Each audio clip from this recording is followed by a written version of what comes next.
It's a big deal because we have a very special guest. It's good to be on. 200 episodes. I don't know if I believe in destiny. This whole thing would have never happened if, you would have re-enlisted in the Army, or if I would have gotten to the mortgage bank. We probably never would have met. Never would have met. Man, how y'all stop? But I constantly find myself saying I'm exactly where I'm supposed to be. You've helped me get clear on a lot of things. If Kogan doesn't make that phone call that night, I'd probably be on my third marriage, and I would have never met Patrick, Dylan, Senna, and Brooklyn. The one thing I haven't done is have a family. It's good that you're coming to this decision on your own. I'm actually curious to seeing what kind of a dad you're going to be. Since 6 years old, I wanted to be a dad because of my relationship with my dad. Your hero is your dad. I had to bury my father, and I had to pick the words on the tombstone. What do you think would be on your father's tombstone? Here lies the man who always kept his word. Here's a weird thing most people don't know about. I have no relationship with my dad's family or my mom's family. Thank you for being the kick in my ass that I need sometimes, but also being the hug. I'm excited to see what you do next. More excited about what you do next personally. All we talk is money, honey. All we talk is money. All we talk is money. It's like bees to the honey. Honey, money, honey, money, honey. It's the SOSCAST, baby.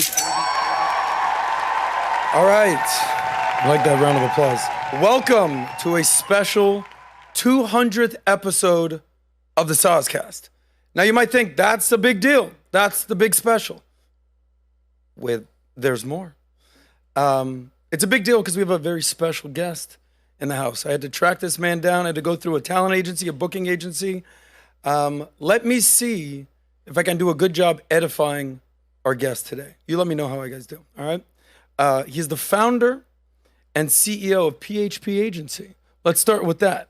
He's the founder and CEO of Valuetainment, Bet David Consulting, Valuetainment Investment Group, Minect. By the way, download Minect right now. I hear it's a great app. Best connecting app out there, just my opinion out there. Wall Street Journal best-selling author, not once, twice. And I hear the New York Times is maybe considering giving it a look as well. Your next 5 moves, choose your enemies wisely. You've read it, you've loved it, you learned from it. Proud Assyrian, proud Armenian, born in Iran, but made in America. His passions include capitalism, entrepreneurship, business strategy, sports cards collecting. In fact, he loves sports cards collecting so much, he said, you know what? Let me go out and buy the greatest franchise in sports history and become a part owner of the New York Yankees. That's how committed our guest is today to sports memorabilia. Babe Ruth, Mickey Mantle, Joe DiMaggio, Lou Gehrig. Okay, let me get a piece of that. He's a family man, loving husband, amazing father, great son. I hear he's a host of this podcast, the PBD podcast. Never seen it, never heard of it. Haven't read any comments. I hear great things though. People are saying it's a great thing. You'd love the comment section. I would love to. I hear great things, but he's a leader amongst leaders. He's a friend. He's a mentor. He's also my boss, which makes this very interesting / uncomfortable / exciting. But welcome, Patrick Bet David. My man. It's good to be on. 200 episode. You made it to 200, son. We made it. We'll see the next steps. We'll see where we go. So, just to be clear, maybe there's some people in the audience that don't know who you are. So, do you go by Pat? Do you go by Patrick? You go by PBD? What do you go by? What do you actually call me, by the way? What do you call me? I call you PBD. You call me PBD? Yeah. Yeah, let's stick to that. Yeah, PBD. Yeah. When I first met you, which I want to discuss in a second, it was Patrick. Yeah. Right? But, what you do on every single PBD podcast is you say, listen, for the audience that isn't familiar with who you are, would you take a second and maybe introduce me? How about this? Who were you in high school? Can we explain who PBD is? Who was I in high school? It's funny. I asked that question, and I don't think anyone's asked me that question. I was the guy that got along with everybody. Gangsters, I got along with. The 4.0 GPA kids, I got along with. Armenians, Hispanics, whites, blacks, you name it, I got along with everybody. I was part of the bodybuilding community. I was the guy that would walk around with a 2-gallon water because I was always drinking my water and working out. So that was the joke. Pat's always got his 2-liter bottle. But yeah, I got along with everybody. Teachers, you know, I'd get distracted in classes. The only class I had any interest in was math. Literally, I had no interest in anything else but math. That is the only subject I look forward to. And then if the teacher was fun, you know, then it made it even more exciting. But that's what I would say about who I was in high school. Did anybody in high school ever imagine who you would become today? Like, there was anybody, if they could put their money on a dark horse candidate, this guy Bet David, was he going to become who he is today? And you know what's crazy when you say that? You know how some people play the game of, we always knew you were going to make it. Oh, yeah. One of my best friends, his name was Adrian. Him and I used to play Fester's Quest I like that name together. for a best friend. Adrian, you name. too, yeah. Adrian. And him and his brother, Ed Manukin. Ed was, boom, like this. And but Adrian, one day after high school, after, you know, military, after I'm doing well, but I'm like 28 years old, and I'm making a couple $100,000 a year. He says, hey, Pat, let's go have lunch at Conrad's in Glendale. So I'm in Glendale. We go have lunch at Conrad's. And I said, what's up, Adrian? He says, well, look, I just got to tell you this. He says, I know no one's going to tell you this, but I'm going to tell you this. He says, probably everybody says they always knew you were going to make it. He said, I never thought you were going to make it. Did you ever think you would make it? No, not at all. And you know what I love? By the way, if you know Adrian, that's how he is. Till today, he also collects cards, and we had an exchange the other day. No, I mean, listen, I wasn't a guy that was going to make it. I went straight right afterwards to the Army, and my plan was to do 20 years in the Army, get out, be a firefighter, do that for 20 years, and I'm done, retired. That was my route on what I was going to do, and then boom, things changed. What was the spark? I'm in the Army. This is the first time ever a person poured into me that they believe in me. It was a guy named Kogan Alaverdian, who we were very good friends with. He was an extremely good-looking guy, but super shy. And one day, I can't tell the whole story, but you know, I said, listen, why don't you come and stay with me in the Army for 3 weeks? So he comes to the Army. In the Army, nobody can stay at your barracks. So instead of him staying at a hotel, we don't have money, he stays at my barracks, okay? So in a morning when formation would happen, they would come and they would have to check all the rooms to see there's no girls, there's nothing in the rooms. Well, Kogan is in the room, right? And I would say, listen, man, you got to get up and you got to go behind the curtains and stand for 30 minutes. And every morning he would go and stand in the curtains, and then boom, he'd come back. But we took him to Panama City, and for the first time in his life, he had a little bit too much fun. And I'm talking like legit fun. We showed him a good time. But he said to me, I said, listen, man, I'm re-enlisting. I'm getting out of I'm staying in the Army. I'm going 6 years. And he calls me at midnight. He says, there's no way you can re-enlist. I said, listen, bro, my dad bought me a $250 camera if I re-enlist. I bought it. There's no way I can disappoint him. I got to stay in 6 more years. He says, give me 1 hour to convince you to get out. And he says, Pat, you got to realize we were always looking at you as, you know, you were either going to be an actor or you were going to do this. But I know, I never thought anything else. But you have to get out. You got to do something. I think you can do something with your life. I'm like, this is a language I'm not accustomed to. Couldn't sleep all night. Went in the morning, told Lieutenant Colonel Peacocks I'm getting out. And then I got out of the Army. And, you know, I was this close when I lost everything and I was in debt $49,000 to go back in the Army because they were going to pay off my debt. And I said, no, I'm going to make you work. I stayed. Rest is history. If Kogan doesn't make that phone call that night, I'm probably getting out of the Army 7 years ago.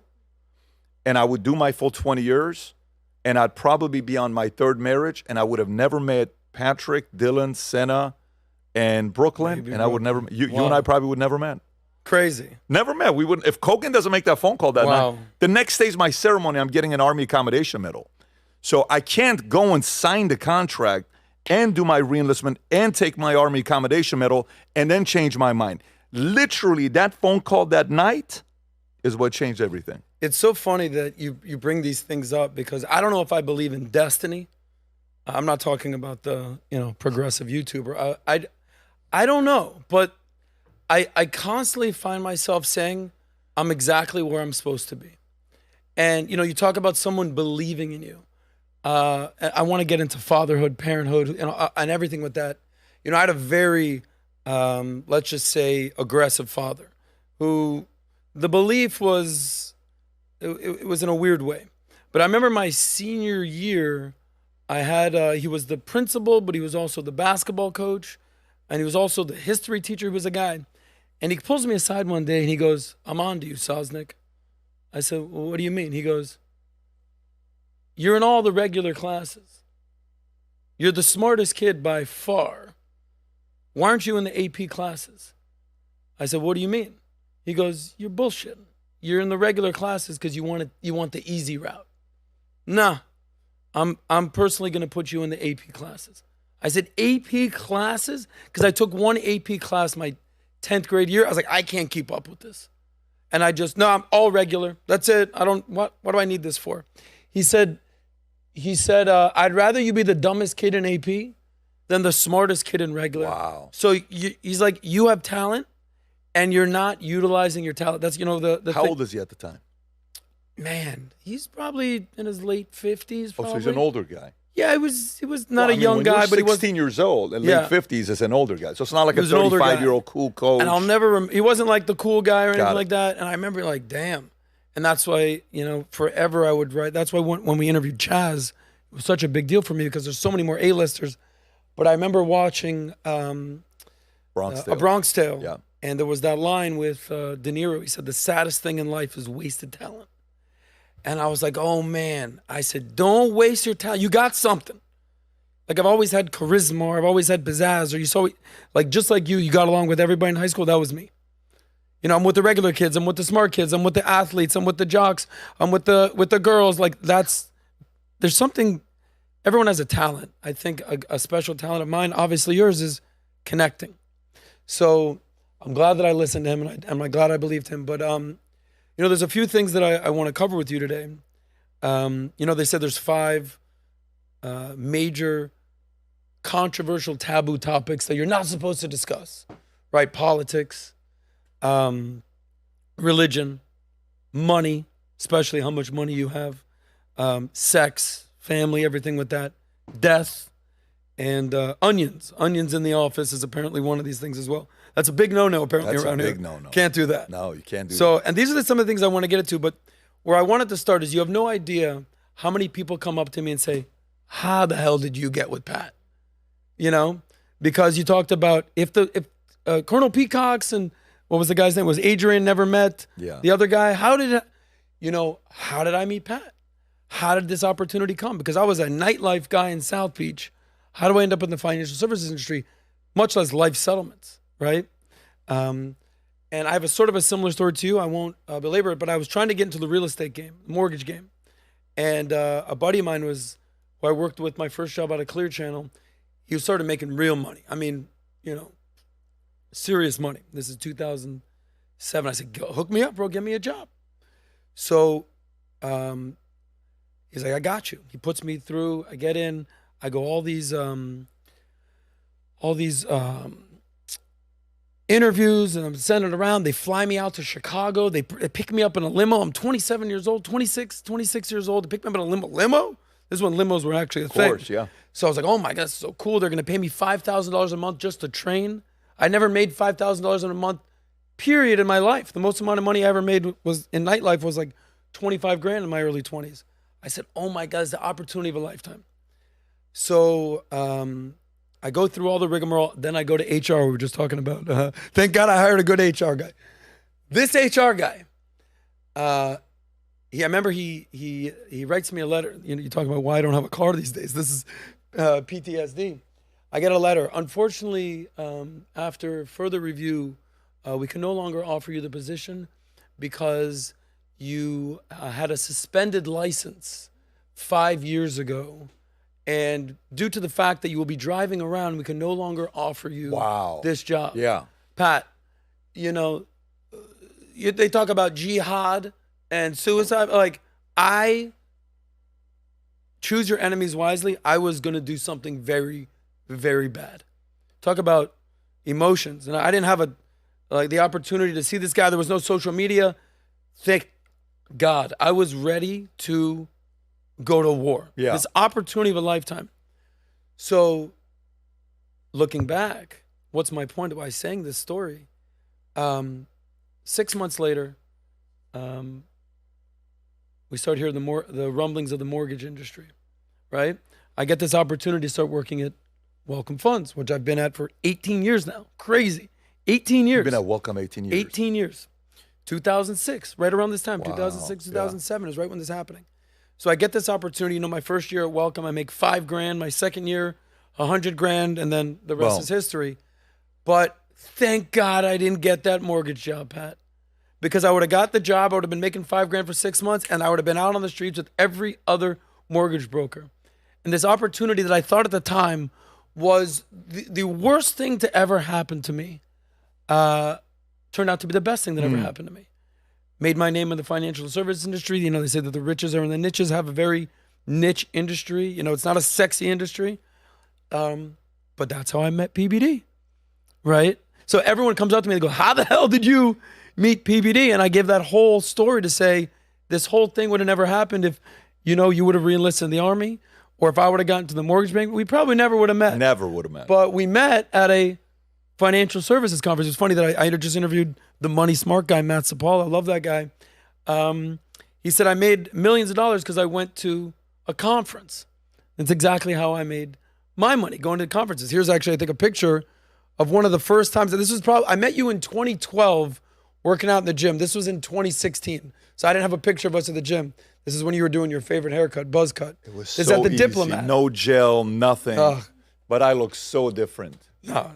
Pat, on behalf of the people who still have some hair community, stay where you're at right now. So we met in the gym, financial conference. Did you ever think the day that we met in the gym and then we had cigars later that night that we'd be working No. together ever like No. this? No, because I thought you were like, hey, life settlement. Hey, life. I'm like, I'm not doing it. Yeah. Hey, life. I'm like, listen, it's not for my business model, but more power to all this stuff. And I had gone and visited that one guy in Waco, if you remember, Life Life Partners, the Partners. guys that got in trouble. Turned out to whatever. be a fraud. Yeah, they had a big mammoth in the headquarters. No, but every year I would see you, you go to these types of conferences. The insurance conference is not the most exciting conference to go to. No, I call it MPS, male, pale, and stale. Right. my It's not, it's, No disrespect to the white guys out listen, the only movie ever made about the insurance industry is called Cedar Rapids.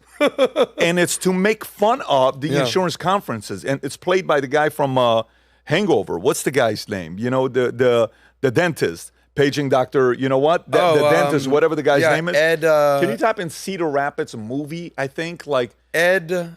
What's Ed's Cedar last Rapids movie. If you just type He's in going to kill movie. me. When Ed finds out that I forgot his name, he's going to get very upset with me. Yeah, and this is the movie.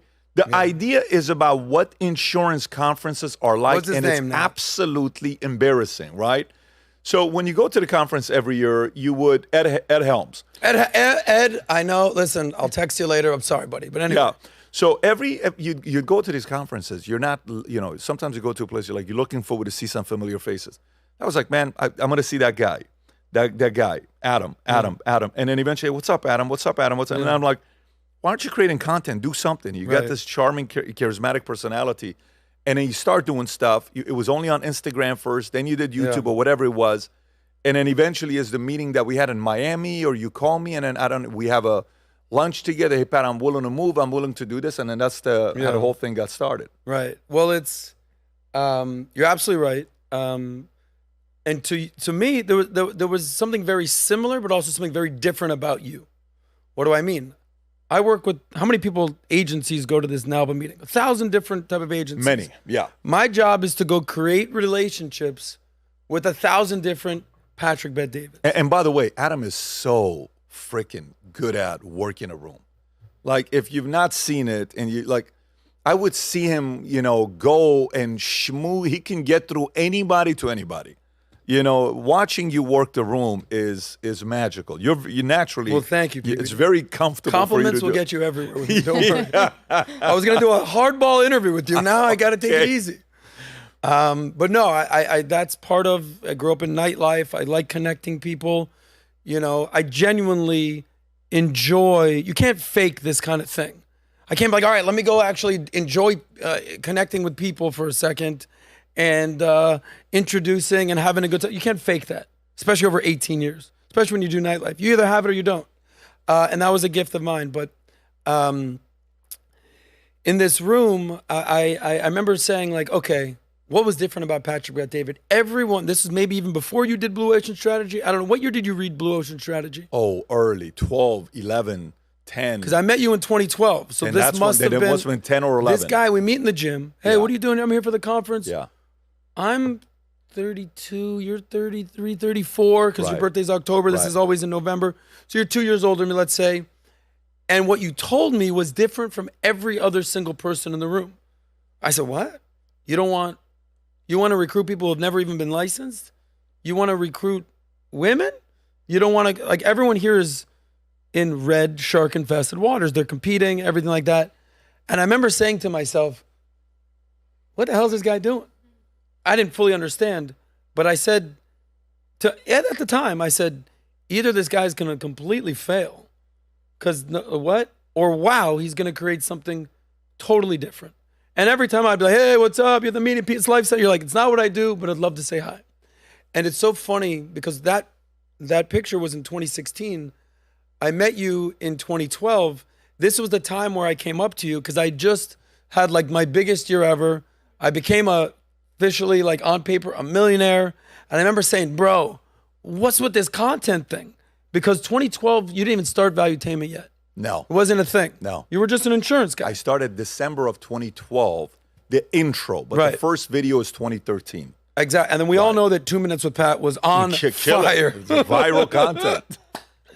So for a couple of years, I'm just seeing he's an insurance guy. Now you're with Amor, who had clothes on at the time. Yeah. Respect to him. Yeah. You had the stud of a guy. What's his name again? Tom Ellsworth. Yeah. Stud. Yeah. And every time I saw you, your crew got bigger. But this one time I remember, because it's probably like right around this time, probably 4 or 5 years after I'd known you, there was a flood of people around you. Byron Udell was there, all these guys. People were flooding PBD.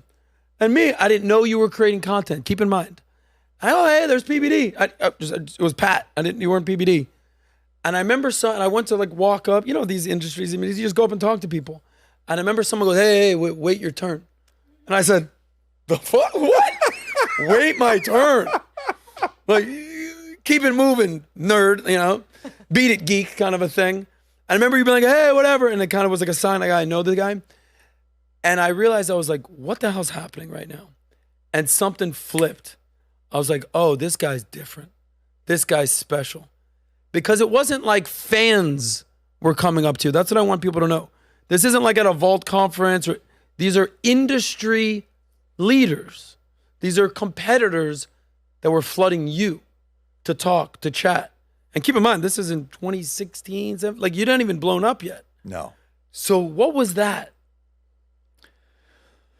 Man, I saw an opportunity, and I saw that everybody was doing something different. We just talked about it the other night when we're here with BDC, and it's the concept of, when are people going to realize that we have a real unique idea, right? And when you're first coming up and you're in your 20s, you're like, are these guys really realizing that I'm in the office till midnight and everybody else is leaving and I get back in at 8 o'clock? Do they realize I do this 6.5 days a week? Do they realize I'm coming back to the office Sunday night working from 6 to 9 after I have my break, middle of the day? Do these guys, none of these guys, it's like, I am putting so much time into it. You don't know yet, you're going to give me the respect. That was the 20-year-old. And then something happened, Adam, at 26 years old in the insurance industry where I realized I can compete. And it's a little bit scary because at 26, I said, okay, I'm convinced I can beat all these guys. However, it's going to take 10 years, maybe 15 years. Are you willing to go about it to do this? And I said, yep, I'm not stopping. So in my mind, there was the confidence came from, you know how I talk about outwork, out-improve, out-strategize, outlast? course. You know where the confidence comes from the most? Where? It's not outwork. Anybody can do it for a season. Yeah. It's not out-improve. Anybody can keep reading. It's not even out-strategize. I'm telling you, you're going to stop. Yeah. And I'm not going to stop. That is the biggest advantage we had at the time. So I'm coming to the conferences and I'm hearing everybody speak the same language. And I'll never forget one time I'm at one of these networking events with Jay Bug. And Jay says to me, he says, hey, Pat, can I ask you a question? He says, yes. I said, yes. He says, why is it every event I buy you the same drink and you never drink it, you just hang on to it? I said, what a weird question to ask.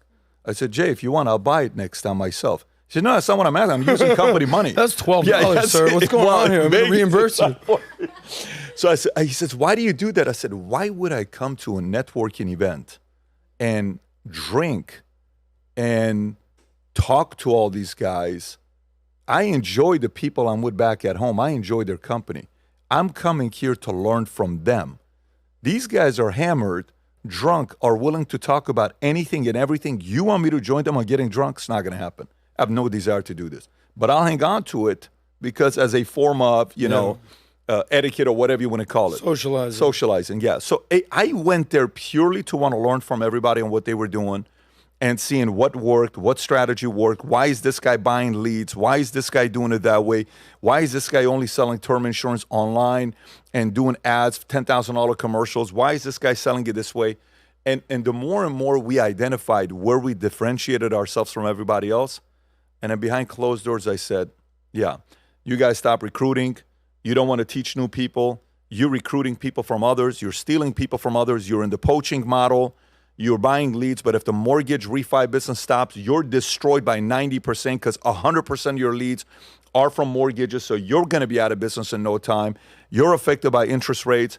You're affected by old age agency. The average age of your agent in your company is 65 years old. It's unfair.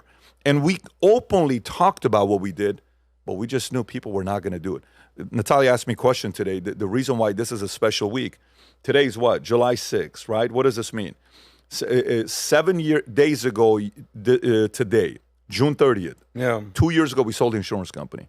My 2 years is officially done as of July 1st. Done. I have no more responsibility, commitment to. I have met all of my commitments. We've grown the company at a certain level, and that's got to be a big relief sigh. It is. But let me tell you why. Yeah. Because the insurance industry, to do what we did, was a lot of work. It's a lot of work to have the patience to want to develop people and get them going. So anybody and everybody that can build an agency in the insurance business, recruiting part-time agents, developing them into full-time, you do that 10 to 20 years, I'm convinced you can run for office and be a mayor, congressman, senator, because you're always campaigning. So imagine a person that's running for Congress. They're campaigning every how many years? 2 years? What is the Congress? 2 years? Senate is what, Adam? Is it 2 years as well? Senate or is it 4 years? Senate is 6 years. Senate is 6 years? Governor? 4 years, Senate. Sorry, yeah. Governor is 6 years. Correct. Governor is 6 years? Yes. And president is 4 years, right? I think it's 6 years. Some states, Senate 4 years. actually might be 6 years. I'll double check that. Okay. But think about it. You're running every 2 years. We're campaigning. Especially in the House of Representatives. Right. Every 2 years. Every else year is you have to 4 do or 6 years. Course, yes. Well, listen, imagine if you're running for 20 years. Imagine if you're campaigning for 20 years. That's a lot of work. So, yeah, that's the edge. It was purely having the edge to know that my competitors and peers that I would work with, I noticed they would get tired and they wanted to go celebrate the money that they made, and we were just not going to stop. Well, there's a couple of things that I want to address there before we actually get into the interview. But, I just finished 75 hard. I haven't drank in 75 days. Now, I don't know if you know this about me. I've gone out a little bit in my day. I say that I've partied enough for 10 lifetimes. And it's really not, even when, by the way, everyone say hi to Natalia out there. She's on camera. When we go out, Nat can tell you this. I say, what do we do when we go out, Nat? Network. We're just networking. We're socializing. We're going out. We're getting numbers. We're talking. I'm not there to party. That's in Miami. Now, I go to these insurance conferences where I met you. These guys, they get 2-3 days away from their wife, their family. And you're in Dallas. I mean, Addison, great, beautiful place. Beautiful. Whether you're in Orlando, Hollywood, wherever it is. Yeah. These guys like to let loose. I say, I live in Miami.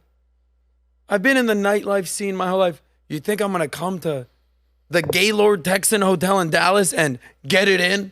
I don't go there. I don't party. I don't drink. Maybe I'll have one drink. It's not like I'm immune to it, but I'm not there to get wasted whatsoever. But this was the first year this past, I was in DC, where I didn't even have a drink, 0. And nothing was more memorable, but because I was up, I probably went to bed at midnight, whatever it was, all the networking, the dinners. I remember getting an elevator with a guy, hey, hold the elevator.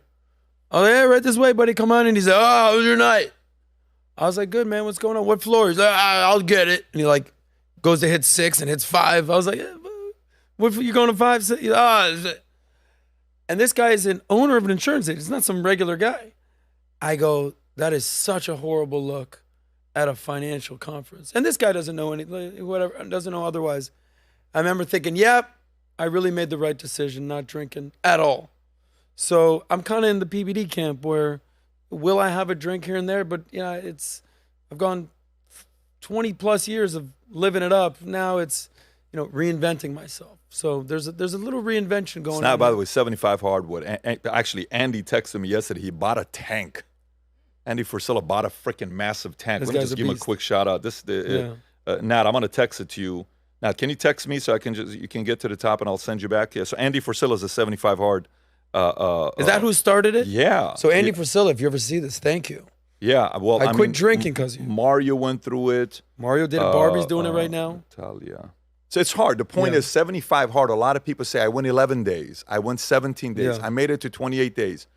To go 75, yeah, that's not an easy thing to do. Right. So good for you for going through for 75 days. I want to say one last thing about this topic of the working and the networking and out improve, outwork, out strategize, outlast. 18 years I've been in this business. I always say I'm a marathon runner in business. I'm not a sprinter. There's some innuendos we can make there. This is what he bought, a tank. Yeah, he just bought this tank. So what gave me confidence that I knew that I would make it in life settlements or the insurance, I wasn't going anywhere. I'm not going anywhere. I had clarity. So there's been good years, there's bad years, there's years where I made a lot of money, there's years where I said, I'm not looking otherwise. I've had opportunities to go to competitor companies. Hey, we'll give you this, we'll give you that. I said, everything's so good. I'm going to go leave you for a point. I go, I'm loyal. I'm with you. These guys brought me in when I had nothing. Look at me now. Became a millionaire. I'm going to go leave you for, no, I'm good. And I'll probably be with these guys, until say la vie, whatever, but I'm not going anywhere. But that's also how I look at what I'm doing in the content game with Valuetainment.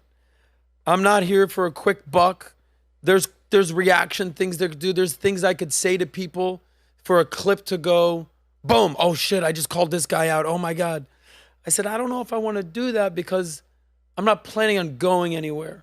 I don't want to make fake content or fabricate things. And I'm not saying that I'm perfect, but I guess the gift and the curse is knowing like I'm doing this for the next 20 years. I'm not going anywhere. Now, I might not be sprinting every single day, but when you're a marathon runner in business and in life, you have clarity like this. I'm going this way. Yeah. So there's going to be weather and rain and sleet and snow and hurricanes. In Florida, there's hurricanes here. Mm-hmm. But if you're not going there and you're committed to something, that you see through the BS and you can say that. So I'm playing the long game. And here's what I'll give you respect for. I told you the guy that told me, the teacher, hey, yep. Man, I'm on to you. Everyone needs someone, especially when you're talented. I say things about PHP, some of the guys there. What I've seen you do is take ordinary people and make them extraordinary. Some of these people aren't exactly uniquely gifted or talented, but they work hard or they're good at a certain thing. The problem that certain people has, if you're good, you're talented, maybe you take your foot off the gas. What did KD say? Hard work beats talent when talent doesn't work hard. So I found myself 35, 36. I was 25, my brokest friend. 36, I'm a millionaire. I'm in Miami. I'm living my life. And I went through a challenging time, which I'll talk about in a little bit. And you run into a guy like PBD, and this is the difference between a boss and a leader. He's a boss, right? No, you're a leader because, a leader will hold you accountable. It's kind of what they say, hammer, hug, where a boss is like, oh, you're going to do your job. Let's go. And what I've seen you do, you've read Lincoln on Leadership. We talk about it all the time. A leader will hold you accountable and tell you, dude, no, that's not it. But also say, hey, man, come here, bring it in. Like, that's good. And certain people need that. So thank you for being the kick in my ass that I need sometimes, but also being, the hug that I can use sometimes. Okay, Nat? Okay. Very neat. But thank you, Pat. Let's start the podcast. Let's do it. So I talked about there's certain things that you can't talk about. Politics being the name of the game, number one, typically, right?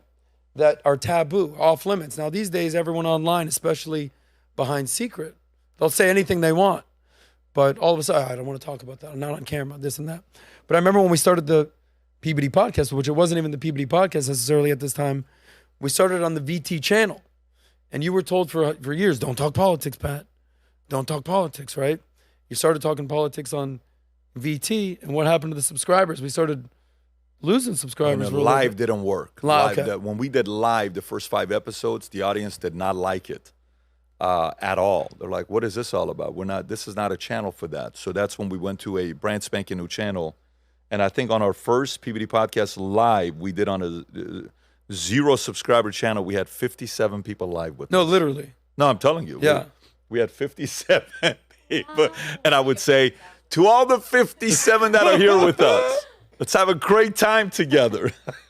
Perfect anecdote. Because I remember we were tinkering. We had other friends that were on there. We just had a live watch party for the debate, Trump and Biden. Yeah. We hit how many people watching live? 104? 100, 104,000? not 104, 104,000. Yeah. You're like 57, that's double Yeah, 104 what yeah. you had before. 100,000 people watching live. Insane. And you're talking politics, Right. which you're very comfortable doing now. But it's interesting because I actually want to get into this. So, Biden, disaster of a debate. You can't unsee what we saw. And I was thinking, all right, what do I want to talk to Pat about? What's going on? Like so many things. And I was looking through the interviews you've done. And there was one that stuck out to me, which was this one with Bill Maher. Mm-hmm. Right? Of all the podcasts that I could reference in the interview I'm doing with you, why would I pick Bill Maher? Well, look at the date that you did this. It says 5 months ago. If you can scroll down, Nat, hit more. Okay, what's the date on that? February 4th, 2020. February 4th. So your birthday, right? That's my birthday. Right. I said, oh, it's a sign. Now, you're a big horoscope guy. Yes. I said, okay, of all the things I could talk to Pat about, all right, this might be a good thing to bring up. My birthday, Bill Maher. There's some things I want to discuss about Bill Maher and some of his choices. But let's stick to the politics for a second. So, the debate with Biden. Clearly the guy's lost a step or two. And dementia, Alzheimer's, did he get hit in the head? He was cold, traveling. This was just 5 months ago, the conversation that you had with Bill Maher. They said, well, there's receipts. This is an interesting dialogue that you had with Bill Maher. By the way, Biden just came out and said he's staying in the race. Mm-hmm. We've been speculating all week in the PBD podcast. Is it Kamala, Michelle? The numbers, Gavin Newsom. What's going to happen here? Who is it? Gretchen Whitmer? Well, Biden just said, I'm not going anywhere. I'm going to beat Trump. Okay. But what's going on with his health? Here's this clip of your exchange with Bill Maher, and I'll ask you a question on the other side. Ages, the way, people like, this is the problem we're having right now with Trump and Biden. Trump, of course, is even more demented and full of dementia. But they're around the same. But Biden wears it horribly. He shuffles and he looks fucking old as dirt. You and said Trump is more dementia than Biden? Yes. You didn't just say that. You said the Trump. Oh, you like Trump more than Biden? No. I mean, you can. In the area of dementia, there's a lot of things you could say. Did you really? Did you see what Trump said this weekend? Yeah, the whole thing about Nancy Pelosi and Nikki Haley. Right. And then he, somehow, some way, everybody from the media comes out and says, no, that wasn't Nikki Haley who shut down and controlled security. It was Nancy, Pelosi. But to say dementia between the two, look, Biden, you listen to 100 speeches, you can't even, he can't even go through his speeches. So, yeah, Trump clearly has more dementia than Biden at this point. I mean, that's, if this conversation were taking place with Bill Maher again, do you think he would take that back? Because clearly Biden has lost a step or two, Say what you want about Trump. He still got it. Okay, so go. Can you click a new tab and type in power versus force chart? Power versus force chart. Okay, and then go to images, and then pick whichever one that's the. Okay, click on the furthest one to the right, top right. Yeah, and then let's see if we can zoom in a little bit. If we can just zoom into that. Yeah, just click on it and go to the page and Control Z. And okay, that's good. If you can Control Z a little bit. So watch this. Yeah. Okay, what feeling and energy did Bill Maher give you? Was it shame? No, he wasn't ashamed. No. Was it guilt? No. Apathy? No. Grief? No. Fear? He gave you fear. He's afraid Trump's going to go there. Yep. Is it desire? No. Is it anger? Yes. A little bit. Absolutely. Pride? Did you feel pride? Yes. Did he have the courage to be straight up? No. Was he trying to do his best to be neutral and fair? No. No. Was he willing to have his arguments challenged? Not necessarily. Is he willing to accept the fact that his candidate is, absolutely terrible? No, he can't. Right. And was he able to reason? No. And then you got love, joy, peace, enlightenment. That's a whole different thing that we're all Right. trying to get to, right? Anytime, like, I'm trying to make an argument, and if anytime I go emotional, and I'm like, okay, what are you angry about? PBD, tell me, what are you angry about? What made you angry right now? Why are you getting angry about this? You mean to tell me you can't have the courage to have a conversation? You can't stay neutral and see both sides of the argument? You can't sit there and understand and be willing to see what they're trying to tell you? You can't accept the fact that we all have different reasons why we vote the way we vote? Okay, cool. So to me, yesterday, Stephen A. Smith, when he's here, we're doing a podcast. I'm on his podcast, and we're having a conversation together. And, he brought up Trump Biden. I said, look, this is the first time ever in our lifetime. You and I are a year apart, 2 years apart. Stephen A. and I are, I don't know how many years apart, 5 years apart. I don't know. He looks great. So maybe we're 5 years apart. When is the last time that the two choices we have to vote as president, both of them, we have almost a full term to look at and compare? When's the last time? It happened with Grover Cleveland in like 1912. That's the point. It's Yes. never happened in our lifetime. Yeah, not in our the lifetime. last 110 years, right? 112 years. We've Okay, never right. seen anything like We've this. never seen anything like Right. this. So what happens when you have that? Here's what it means. I'll give the best analogy for you to think about.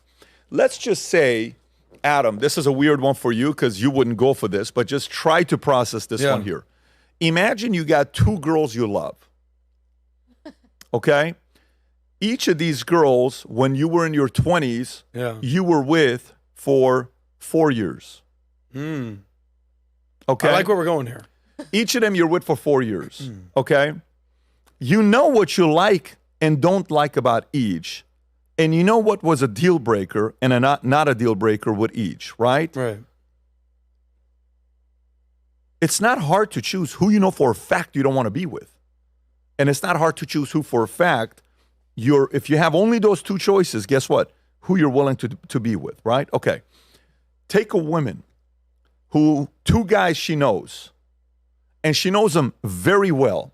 Each of them you worked with for 4 years, or each of them you spent time with for 4 years. Maybe you didn't even date, but you spent 4 years with this person. You worked at a company, and you and him spent literally 50 hours a week together for 4 years. And you spend 4 years at this other company, and you spend 4 years, 50 hours a week with this guy. He told you all his stories. When you go to lunch, he would tell you all the stuff about his exes, what's going on. You know everything about him, right? People marry their friends sometimes. You're going to be able to sit there and say, oh, there's no way I can be with that guy. And there's no way I can be with this guy. But I can be with this guy. I like him. And you marry him, right? America has to choose who they want to marry for the next 4 years, okay? The difference between marriage is you plan on being long-term. There is no term limits in marriage, although some people would like to see term limits. But in choosing a president, there is term limits, right? Okay. One, when you go to the club with him, no fights break out. And if it does, you're fully protected. But when he goes to a club, there are no fights. One, whenever bills had to be paid, he had the money to pay for it. One, whenever you went out and people saw you next to him, they feared the guy standing next to you, and they respected him, okay? And they're like, hey, how you doing? Good. And it's like, oh, okay, wow, shit, she's with him? Damn, that's pretty crazy. And then the other one, when you would go and you're trying to introduce yourself, this is my boyfriend, hey, he would grab your hand and he would massage your friend's hands. You're like, hey, Johnny, please don't touch him like that. This is my friend. Like, and imagine you're trying to tell your boyfriend, don't touch him like that. You know, imagine you go and introduce him to your cousin who's got a 12-year-old daughter, and your boyfriend sniffs your 12-year-old daughter's hair. It's a little weird, right? You're embarrassed to almost show your boyfriend to other people, your girlfriend to other people. Those are the two options. You can say whatever you want about Trump. You can say whatever you want about Biden. One has to choose. When you go to the nightclub, you feel safer with the other one. There's never been a fight. When the other one goes to the nightclub, nobody fears them. There's always fights being broken out, and you're worried about you getting hurt. So the American people have a very easy choice to make. This is not that complicated, at least for the next 4 years. What's going to be hard will be the 2028 election, not the 2024. Because the 2028 election, a lot of people are going to come out. Yeah. 2028, I think Cuban's going to come out. I think Mark Cuban. I think Dwayne's going to come out. Johnson. I think Jamie could come out. Diamond. These guys are stepping away. I think Vivek's going to be the number one draft pick on the right. I think there's going to be a lot of highly qualified, famous. Did you know what Mr. Beast just tweeted right now? He said if they reduce the age limit, something. I would run for office. Yeah. Right. So, Mr. Beast, 250 million YouTube followers. You can say whatever you want. Guess what? He's got the younger votes, right? So what's he going to be doing in 10 years if he's got interest? I think the game of politics is going to change in the next 4, 8, 12 years, and it hasn't even started. The dynamics are going to be to the point where they're going to have to put some new rules in. It's going to change in a big way. But for now, it's actually the easiest election you'll ever have. You know exactly what both are going to do. It's a unique time. It's a unique time that you can process these 2 4-year examples. You know, to go to this, you know, I would argue at this point I'm in the at least being reasonable camp. I have the ability to reason. We've talked about this before, right? I would say that when I started with valuetainment, I was probably more in the desire, anger, certainly pride category. But I had to have the courage to say, yeah, maybe, yeah, I don't know if I was right. You know, at least let me be neutral. Let me try to be an umpire. Well, let me be willing to accept, and I think that's a metamorphosis that a lot of people have to go through in life, especially politically. You know, I would, you know, to use the analogy about the 2 girls dating. Now, here's what I think. You talked about the 2 girls. So the one girl, yeah, whatever you want to do, we'll go wherever you want to go. Like, yeah, sure, come home at any different time. Yeah, you don't have to come home with me for Christmas. No big deal. It's acceptable. Yeah, if you want to go talk to another guy, it's not that big of a deal.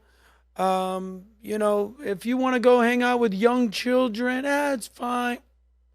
Whereas the other girl's like, you know, you said you'd be home at midnight. Well, you got home at 2:00. Like, what happened? Hey, you didn't pay rent this month. What's going on? Hey, you said that you were going to stay in shape and you were going to hold yourself accountable. I've noticed you gained like 5 pounds. And that girlfriend, you're just like, you're so annoying. Like, just get out of shit. But she's right. So what do you want? Do you want the girlfriend to let you do whatever you want or tell you everything's fine? There's no standards. Everything's acceptable, but it's easy. Or do you want the girlfriend or the wife who's going to be like, no, honey, like, we're better than that. Pay your bills. Save your money. Look good for me. No, we got to do this the right way. Kind of an asshole, but she's right. And I think that as a country, as a wife, it's probably good to have someone that calls you on your bullshit. It's kind of like a boss who's like, you don't have to work on Fridays. It's July 4th, the day after July 4th. You don't have to work. Well, you know, we had to work yesterday on July 4th. When we do it. So I think that's what's going on in America. America's a choice of Donald Trump. Is he tough? Is he an asshole? Does he say things? Does he hold you accountable? Yes. But at this point in America, don't we kind of need something like that? That's what I would argue is going on right now. Yeah, no question. You know, it's the feeling versus data. Right. If we go based on Facts versus feelings. yeah, if we go based on numbers, data, facts, it's going to prove a lot of different things wrong and a lot of different things right. But you know, most people don't want to do that. It's not hard to figure out whether taxing people high numbers works. It's not hard to figure out whether increasing capital gains taxes is a good thing or a bad thing. It's not hard to figure out if we give entitlement programs for a single mother to want to have more kids, being single versus getting married and having a husband and a father figure in the household. It's not hard to figure out. Right. These things are not good ideas, but we're relying too much on feelings instead of being factual. And as long as we continue that way, it's going to be a shit show. Right. There's a guy that I think made famous. Facts don't care about your feelings. That's right. Maybe Yeah. we'll talk about him. But I want to actually have a little fun, a little prediction, maybe some questions PBD's never been asked politically speaking. Let's see it. So this one's easier, and then we'll get a little tougher. So what's your prediction? Biden basically said he's going to run. Who do you think is going to be there as the Democratic candidate? We know Trump's going to be there. You know, is it going to be Biden? Is Kamala going to be the person? Could Michelle come out of it? Gavin, Gretchen, obviously RFK, third-party candidate.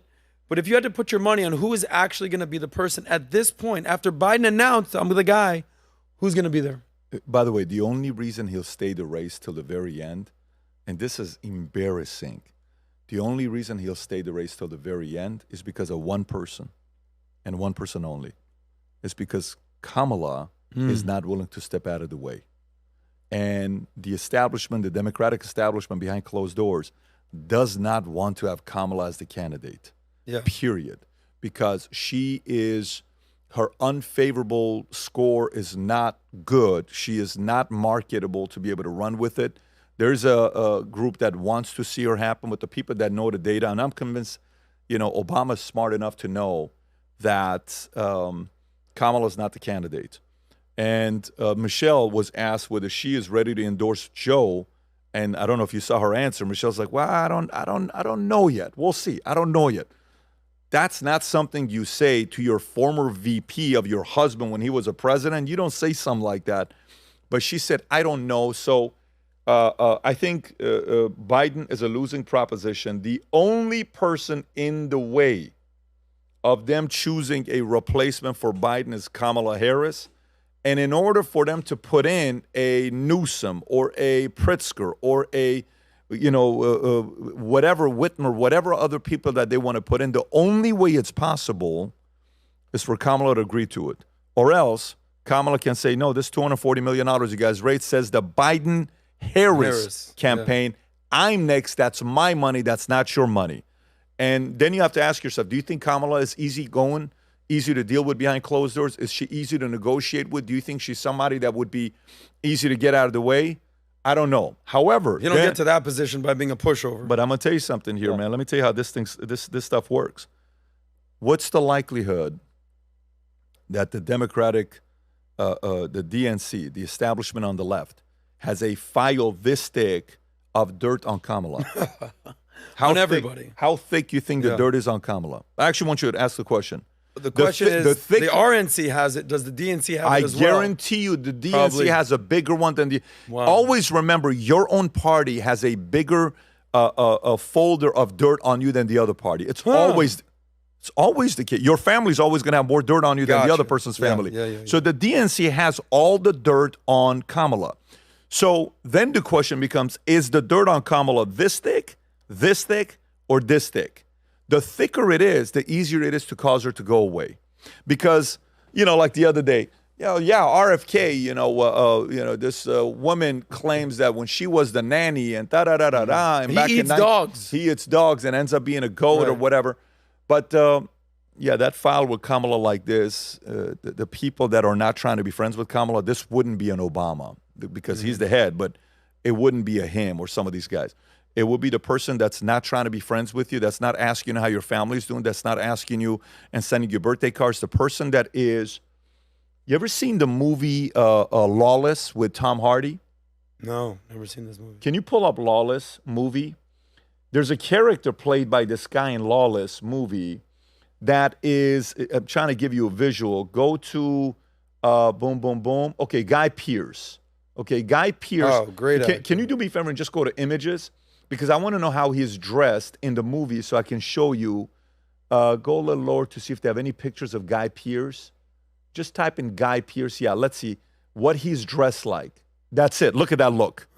There is a guy like that in the party. Look what he looks like. Yeah. He's a cold-blooded guy, no feelings, doesn't know what I love you means, right? This guy's going to have a meeting with Kamala and is going to say, so let's go through a couple different things. Which one of these 4 stories would you like us to leak first? Oh, wow. And I don't know if that meeting's been had yet because they would prefer not to go to this meeting because if they go to this meeting, she won't sincerely want to help. But don't get it twisted. This guy's waiting to have the meeting. Wow. He is waiting to have the meeting. And if that meeting's had, Kamala sits there, furious, angry, agitated, and she says, okay. At first she says, I don't care. Tell the public. Tell everybody. Go in and show it to him. And he's going to sit there cold as ice. Let me know when you're over it. You need an hour? I'm right here. If you don't come back and tell me you're all in and you step aside and this is the script you're going to follow, this story's going to be leaked today in the next 4 hours. What do you want to do? After her temper's gone, her pride sets in, anger, everything, she says, F you. And then she says, what's the script? This is the script? Okay. You're going to get a phone call from XYZ. You're going to tweet the following in the next hour. Once you tweet it out, you're going to say, whatever decision the party makes, I'm about the party, not myself. I always did it because of America. And then Kamala steps aside, and she has a job. Maybe she is the next person for Supreme Court if it opens up, da-da-da-da-da. And she'll have a nice legacy, vice president, Supreme Court. And maybe even she can negotiate in the following way. If I was her manager, if I'm Kamala's manager, this is what I'm negotiating. If I'm in her ear, I would say, Kamala, make one request. What's that? And she can do this, by the way. She can do this. Here's a request. Why don't you ask, okay, I will agree on one grounds. What's that? That you guys have Joe Biden step down and for health and medical conditions, and I get sworn in as a president with the intentions that I'm not running and I'm stepping aside, but in the history books, I will forever be known as the first female president. If you do that, I'll step aside. I think she can negotiate that. Wow. I think she can negotiate it because that guy understands that you got to give some stuff up. And then that guy could say yes or no. And that's when whoever's the better negotiator wins. But again, my thoughts of this happening, I think there's a 20-30% chance this conversation is being had. So you're saying that there's a chance it could happen, but you're not in the 50% plus camp. I'm not. So, but by the way, you've put some thought into this. This guy reminds me of the guy from Who Framed Roger Rabbit. If you pull that guy up now, I don't know if you want to. Who Framed Roger Rabbit, the bad guy. You'll see who that is. But while she's pulling that up, there's the bad guy. I don't know. Yeah, the guy on the left. Just dark characters out there. That's it. The guy There's like a that. dark character Yes. out there. So if you were a betting man, when it's time to vote on November 5th, will it be Biden? You know what I would, when it comes down to vote on November 5th, will it be Biden? Honestly, I don't think they stand a chance keeping Biden in. I'm at 51%. It has to be somebody else. I'm with you. I have a prediction, and then I'm going to ask you the next question. I think they're going to they have to. If they're going to keep Biden, they're going to, and plus everything with Kamala, obviously I don't think it's a profound or shocking statement to say that she's sort of a DEI hire. He said, listen, I'm selecting a black female to be the vice president. It was a strategic pick to appease the base, let's just say. But I think they're going to do something different. I think they're going to say, I'm being a pragmatist. I like being pragmatic with some oomph. Pragmatism is a little boring, but pragmatism with some oomph is like, all right, this is what I'm seeing, but this is what's going on. I think he's going to run because they said it, but everyone knows that they don't want him. He was just on Stephanopoulos last night that just came out. Watch me. You know, I watch him in 2x speed, so maybe that's why I think that he's actually not as horrible as he is, because, you know, the 2x speed, you taught me that. I think they're going to say the following. We all know I've lost a step, but I'm ready to serve. But moving forward, Kamala will be with me in every single meeting, in every single room. I am grooming her to be ready just in case. It is no longer the Biden-Harris ticket. You're voting for Joe Harris or Kamala Biden. It is the first 1-2 punch presidency in American history. Now, don't you guys want to see the old man give it a shot in a black?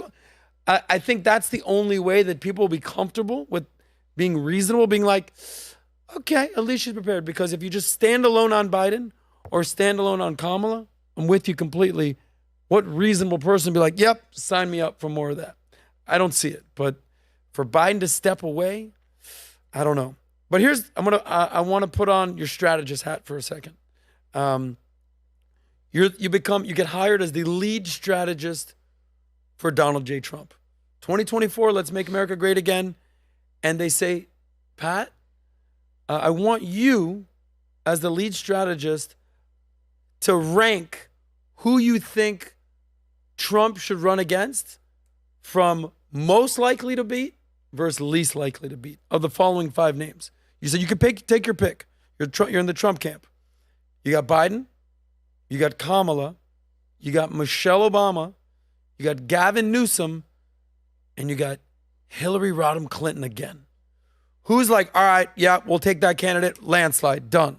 And who's the last, like, we do not want to run against this person this year? I think your hopes, first of all, I don't think they need anybody. I think the guy's on fire. His 4th of July message to Trump, Biden. Yeah, Trump's 4th of July message. Did you read it? His 4th of July message to Biden? Yes. On Truth Social? Oh, on Truth? No, I saw that it was reposted, though, yes. Yeah, if you want to pull up Trump's 4th of July message, just to kind of tell you where this guy's at, right? 4th of July, Truth Social. Truth Social message. If you type this in, if you read this, go a little bit up and see images. Go to images. This is why this guy is so unique. Go a little lower. To only here. Let me see if I can find it. If here. you go to here, I actually saw it on. Now go to news or 4th of July. Go to all. Biden. Okay. Right there. Yeah, because it got reposted in a lot of the top one. If you just go to the Truth Social message that he has, you have to read to see how somebody. Okay, here we go. I found it. Okay, got it. So happy 4th of July to all, including to our highly incapable president, who uses prosecutors to go after his political opponent, who choked like a dog during the debate, but tried to pretend it was international travel, only 12 days of rest. And when that gig was up, he blamed it on a cold. Therefore, why would anyone say he's cognitively challenged? Also, respect to our potentially new Democrat challenger, laughing Kamala Harris. She did poorly in the Democratic nominating process, starting out at number 2 and ending up defeated and dropping out even before getting to Iowa. But that doesn't mean she's not a highly talented politician. Just ask her mentor, the great Brene Brown of San Francisco. Someone else that I have to compliment is a deranged Biden prosecutor named Jack Smith, who has become a legend in his own mind for all those cases he has lost. The corrupt prosecutor are all working hard for Crooked Joe, but it'll never be enough. Make America great again. So this guy is a guy that single-handedly, who do you think helped him write the script? Nobody. He wrote this. That's his language, right? Okay. But you give me all those 5 names. No problem. Every one of them is easy. Do you realize, like Newsom, he's lost $1 trillion of money under management that has left California in the last 4 years. There's only 2 states that have experienced that. Him and New York. No other state. And his $1 trillion, a lot of it's gone to Texas.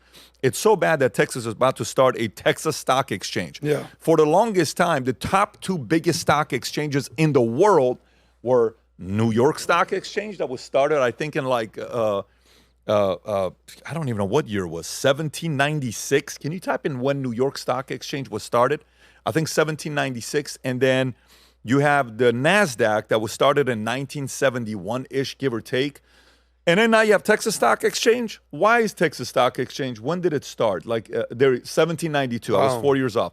So, so why is Texas Stock Exchange getting started? Because New York is losing $1 trillion of assets under management. They're leaving. And so thank you to California and to New York to help the Texas Stock Exchange. And do you know in NASDAQ right now, if you wanted to be listed on NASDAQ requires you to show your board of directors to have multiple people from the underrepresented community and the LGBTQ colored. And if not, you have to explain to NASDAQ why you don't have anybody from the LGBTQ community on your board. How the hell does that make any sense? You know what Texas Stock Exchange says? We don't care about that kind of stuff. Just come and grow your company, and that's what we care about, right? So Newsom's going to be easy for Trump to destroy. And he's going to go dirty on Newsom, very dark and dirty on Newsom. It will not be pretty. Newsom will not be able to bring Stormy Daniels at all. He doesn't have the moral authority to bring up Stormy Daniels because Newsom of what he did to the chairman, to the, what do you call it, his campaign manager's wife, the story, his best friend, all that stuff. Oh, wow. He's not going to be able to do anything with that. When you go to Kamala, he'll destroy Kamala. He'll destroy Biden. Whitmer is a lightweight when it comes down to that. The only one that's going to be formidable that you have to be ready for will be Michelle. And even with Michelle, I think a guy like Trump, in his mind, he has a list that nobody else knows about, 5, 7, 9 digs on everybody. And he has his 5 or 7 digs on Michelle that he probably can't wait to say it to the world. And so strategically, he's an easy guy to manage. You know how somebody you interview and they're an easy person to interview? You literally ask them and they light it up, right? Andrew Tate, easy to interview, right? A Trump, easy to interview, right? A Jordan Peterson. Easy to interview. Michael Saylor asks the question, he goes, right? Yeah. Some people you interview, yeah, so it was 7 o'clock when it happened. I don't know if I would do it again. And I said, bro, tell us a story So Trump is not a guy that, on the campaign side that you have to do a lot of work with. But none of those guys would concern me. The only one would be Michelle, and you have to start early with Michelle. Like I'm talking now. Assume that if she is going to be the one that's going to go after Michelle now. Have your entire base going after Michelle right now because you want it to be one of the other 4. That's what I would do. Gotcha. So you got Michelle. I'm going to ask you a question. I don't know if you've ever been asked politically. Everyone you come up to, people come, PBD, when you going to run? When you going to run? You're like, would love to. Can't. Born in Iran, made in America, can't do it. But I want to do a hypothetical game right now with PBD. Let's say PBD is running for president. Let's say you win. Let's dream. You got to pick your cabinet. Have you ever thought about who would be on your cabinet? Yeah, I mean, I'm not just talking your VP. I want to know who would PBD's vice president pick? Your chief of staff? Your attorney general? Who you're sending over to be the UN? Who's your CIA? And then the secretaries, right? Secretary of State, Blinken, Treasury, Yellen, Pete Buttigieg, he's doing transportation. Vinny's favorite guy, Mayorkas, Secretary of Homeland Security, education, right? So if you can kind of put your top 10 list, who's your VP, who's your chief of staff? By the way, this can be politically, you can have a friend, whoever you want. If you want to have your press secretary be Vinny, we could get him a job. Press secretary, who would you pick? He would be the angry patriot press secretary. It would be the most entertaining press secretary of all time. Every day he'd be going viral. Hey, no, you're done. Yeah, he would be funny. No, you know what it is? My mind, like when I go into insurance, I think about who I already have access to that can come and help me. Then I think about what I know nothing about the space that I need to go find, right? And then who do I have right now that knows the people that I need to go find that they think highly of, right? So politics, I haven't even thought about that at all whatsoever. So I would probably make a list of people that I trust the most, and we would have a meeting with them first. Would Tom probably have a role? Absolutely. Tom would be in there doing something. when we're making some moves. But I haven't thought that far enough. I would have my guys sit together. Then I would have multiple meetings, conversations, a lot of phone calls, a lot of sit-downs, a lot of dinners, a lot of case study types of questions. How would you do this, and how would you do that, and how would you do this? This week, we're interviewing a lot of executive producers for the PBD podcast, and I've gone through a lot of interviews. And I'm sitting in these interviews, and I'm listening to these guys, and they'll say, my background is this, and my background is that, and I've been at X, Y. And by the way, they've been at some of the biggest companies in the world when it comes down to being the EPs of podcasts. And I'll say, okay, basic question. Tell me a top 10 podcast you've ever managed. I never have. However, let me tell you what I've done. And I did this, and I did that, and I did this. And their salaries, they're expecting a lot of money to be paid for these EPs. Then I'll say, okay, I got another question for you. What's that? Can you do me a favor and show me on Creator Studios on YouTube what the most important data is to look at?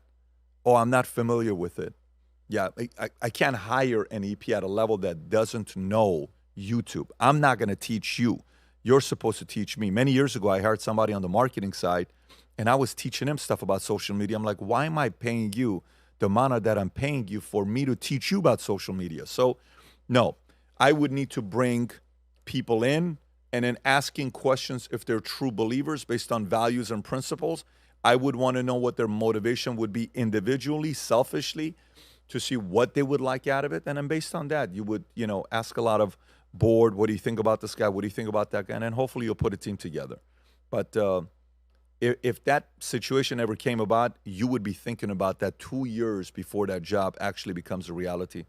And it doesn't consume any of my mind right now. So Tom's a potential consigliere, chief of staff, an kind absolute person that would be on the inside. We've interviewed, or you've interviewed, a lot of political guys. Where would someone like a Vivek fit on a PBD cabinet? Vivek wouldn't need a cabinet. Vivek would be the guy. Vivek is a one. No, Vivek is a guy, like the other day, Vivek and I, we had a conversation, and he asked me to be considered to sit on the board of BuzzFeed. And this was private. Him and I have been talking about this for a while because he just bought nearly 10% of the company. And then they wrote about it all over the place. And then people are messaging me saying, you're going to be sitting on the BuzzFeed. I said, it's being recommended, now that it's public being spoken about. But yeah, I wouldn't mind, I'd probably bring different kind of a lens to a brand like BuzzFeed. No, Vivek is a one. Ones play a different role. The ones in the world you talk to behind closed doors on strategy and talk and hopefully support. The ones are not going to be on the cabinet. Vivek is a guy that in 2028, I'm telling you, I think he's the number one candidate on the conservative side. Yeah, you said he's the number one draft pick. He's the number one draft pick. There. Okay. I think the only reason he got only 7% is because if Trump wasn't in there, all the MAGA would go to him. The MAGA base wouldn't go to DeSantis. They would go to Vivek. Not all of it, but I think 70% of it would go to Vivek. Fully agree. 2028, it's completely wide open, and he's certainly at that. Last question. This is, you say, only the paranoid survive, but also the future looks bright. You said on the podcast today, you're 51 here, also here. So I want to ask you a two-part question. Okay, let's just say I think Trump's going to be the guy this year. I think he's the favorite. I mean, we saw Biden's odds plummet. We're always checking Vegas. Let's just say somehow Trump doesn't win. If it's fair, legitimate, everything, somehow, how ugly could it get? That's A. But B, even if he wins, I don't think all of a sudden, all right, unicorns, rainbows, everything. I mean, the rainbow's going to probably be gone, if you know what I mean. But I don't think the country's still going to be divided. 2028, what do you need to see from a candidate to be the, what do you call it, the Doug? Which stands for Diffuse Unified Glue. I say this all the time. I want to get some candidate to get to 60% where we're not battling to almost for half of the country like you. So how ugly could it get? But then how optimistic do you see America 2028? So if Trump loses, how ugly could it get? Okay, so let me ask you a question. So let's go through it. In the question that you're asking, because we have to qualify it properly, there is no instance where YouTube or Google suppresses a video or takes it down. Like, let's just say Joe interviews Trump in the third week of October, and the video is on track to get 100 million views. First ever podcast to get 100 million views. And YouTube takes it off, okay, takes it down. if there's no stories like that, okay, if there's no stories of what they did with New York Post, if there's no stories of Apple accidentally takes Twitter off the app for a week of the last week of election, if there's nothing like that happens, and if we are able to count the votes that night and we don't say we need another week or 2 weeks to count, so we find out that night the way we typically have found out who the president is, and all of that is still legal and Trump wins, with the likelihood of that happening is less than 1%. If that happens, I think he's going to concede. He doesn't have a choice but to concede and move on. But the likelihood of that happening is less than 1%. Now let's go to the other side. If Trump wins, what will happen? I think the community of people that are going to lose their shit, that scream instead of try to solve problems, they're going to do their thing. I think, you know, the people on the left to try to play the protesting game, the BLM rights, all that stuff is not going to work. The reason why it's not going to work this time is because it's only one term. So what is Soros doing? You're not trying to get him out. He's only got one term. Trump is probably going to replace 2 more seats. So on the Supreme Court, you're saying? On the Supreme Court. So the Supreme Court could end up being 8-1, maybe 7-2, because, you know, Clarence is not getting any younger. So he's going to have to, but it'll probably be 7-2 or maybe stay at 6-3, but a solid 6-3, like long-term 6-3.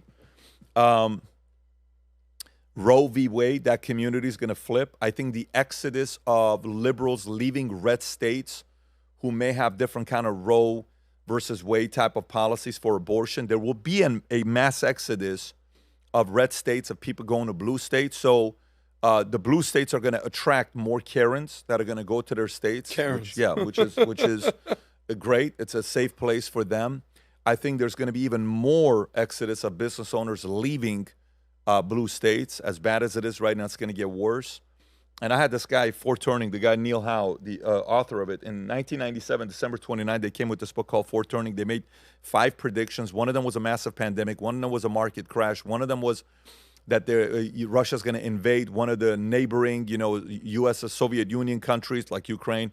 Another prediction they made, the only one that they made that hasn't happened yet in the Foreturning, which starts 2008 to late 2020 or early 2030, is a civil war in America, okay?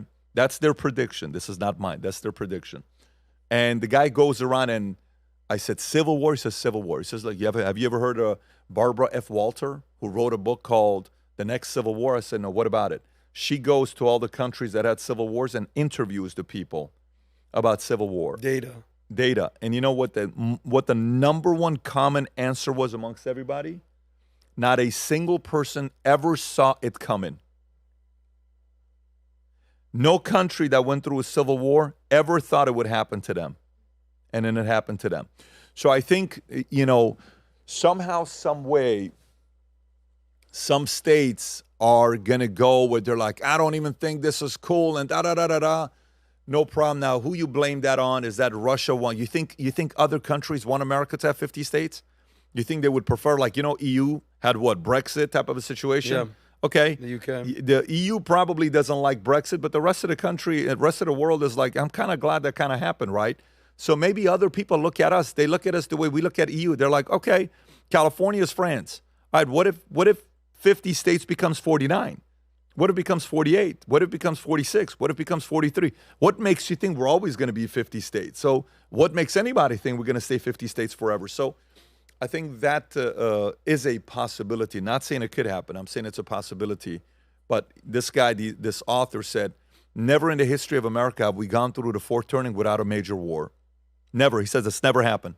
I said, so are you predicting? He said, I never said that. I said, all I'm telling you, in the history of America, never have we gone through the cycles of Foreturnings, and we've never had a war in the Foreturning. This will be the first time if it doesn't happen. So I think only the paranoid survive, and you just have to be ready because it could get crazy and ugly fast. The same way when you and I are sitting here with Vinny and we're watching the debate, we're like, in the first 10 seconds, we look at each other, we're oh like, my God, what is happening here? that thing that Leo goes like this, that, what was that like? I don't know if you ever seen that Leonardo DiCaprio in a movie. I think it's from, Exactly, yeah. You're like, wait a minute, what just happened here, right? And old age is sudden. Yeah. You know, you ever been to a bar, everything's good, and then a small fight leads into a big fight, leads into cops showing up, leads into shooting, leads into crazy shit happening. And from 0 to somebody getting shot, stabbed, it's like how long? 2.5 minutes? Yeah. 48 seconds? If it goes to that point, it's going to go so fast, you won't even feel Well, it. it's like, you ever see the movie Anchorman? Yeah. When they go, wow, that escalated quickly. That's it. You stabbed a man with a trident. Yeah. You should lay low for a little while right there, buddy. Wow. Black Panther, Sex Panther, yeah. But let's just hope that cooler heads prevail, and America's such an amazing place. And to even think about that, rattles my cage a little bit. But you always say, you can't be that naive. Adam, you can't be that naive. I'm a little naive on this, but let's hope Americans don't want to kill each other. Let's turn the page here. We still talk money here on the SOSCAST. The theme song, all we talk is money, all we talk is money. I want to talk a little bit money, but I want to infuse a little politics with the money. So going back to what you were doing with Bill Maher, you guys were having a conversation. And like Bill Maher, not like Bill Maher, he doesn't slow play a question. He's just like, so what are you worth? Right? So here's him basically saying, okay, Pat, you're rich. What's going on? What are you worth? A lot of our own troops overseas. No, things are fucking good. You think things are good? Oh, Jesus. So, Bill, that's the part. What are you where, worth? What am I worth? Yeah. I was worth plenty before Biden. Biden didn't do the money for me. What are you worth man. now? $few Ballpark. $100 million. Few $100 million. Yeah.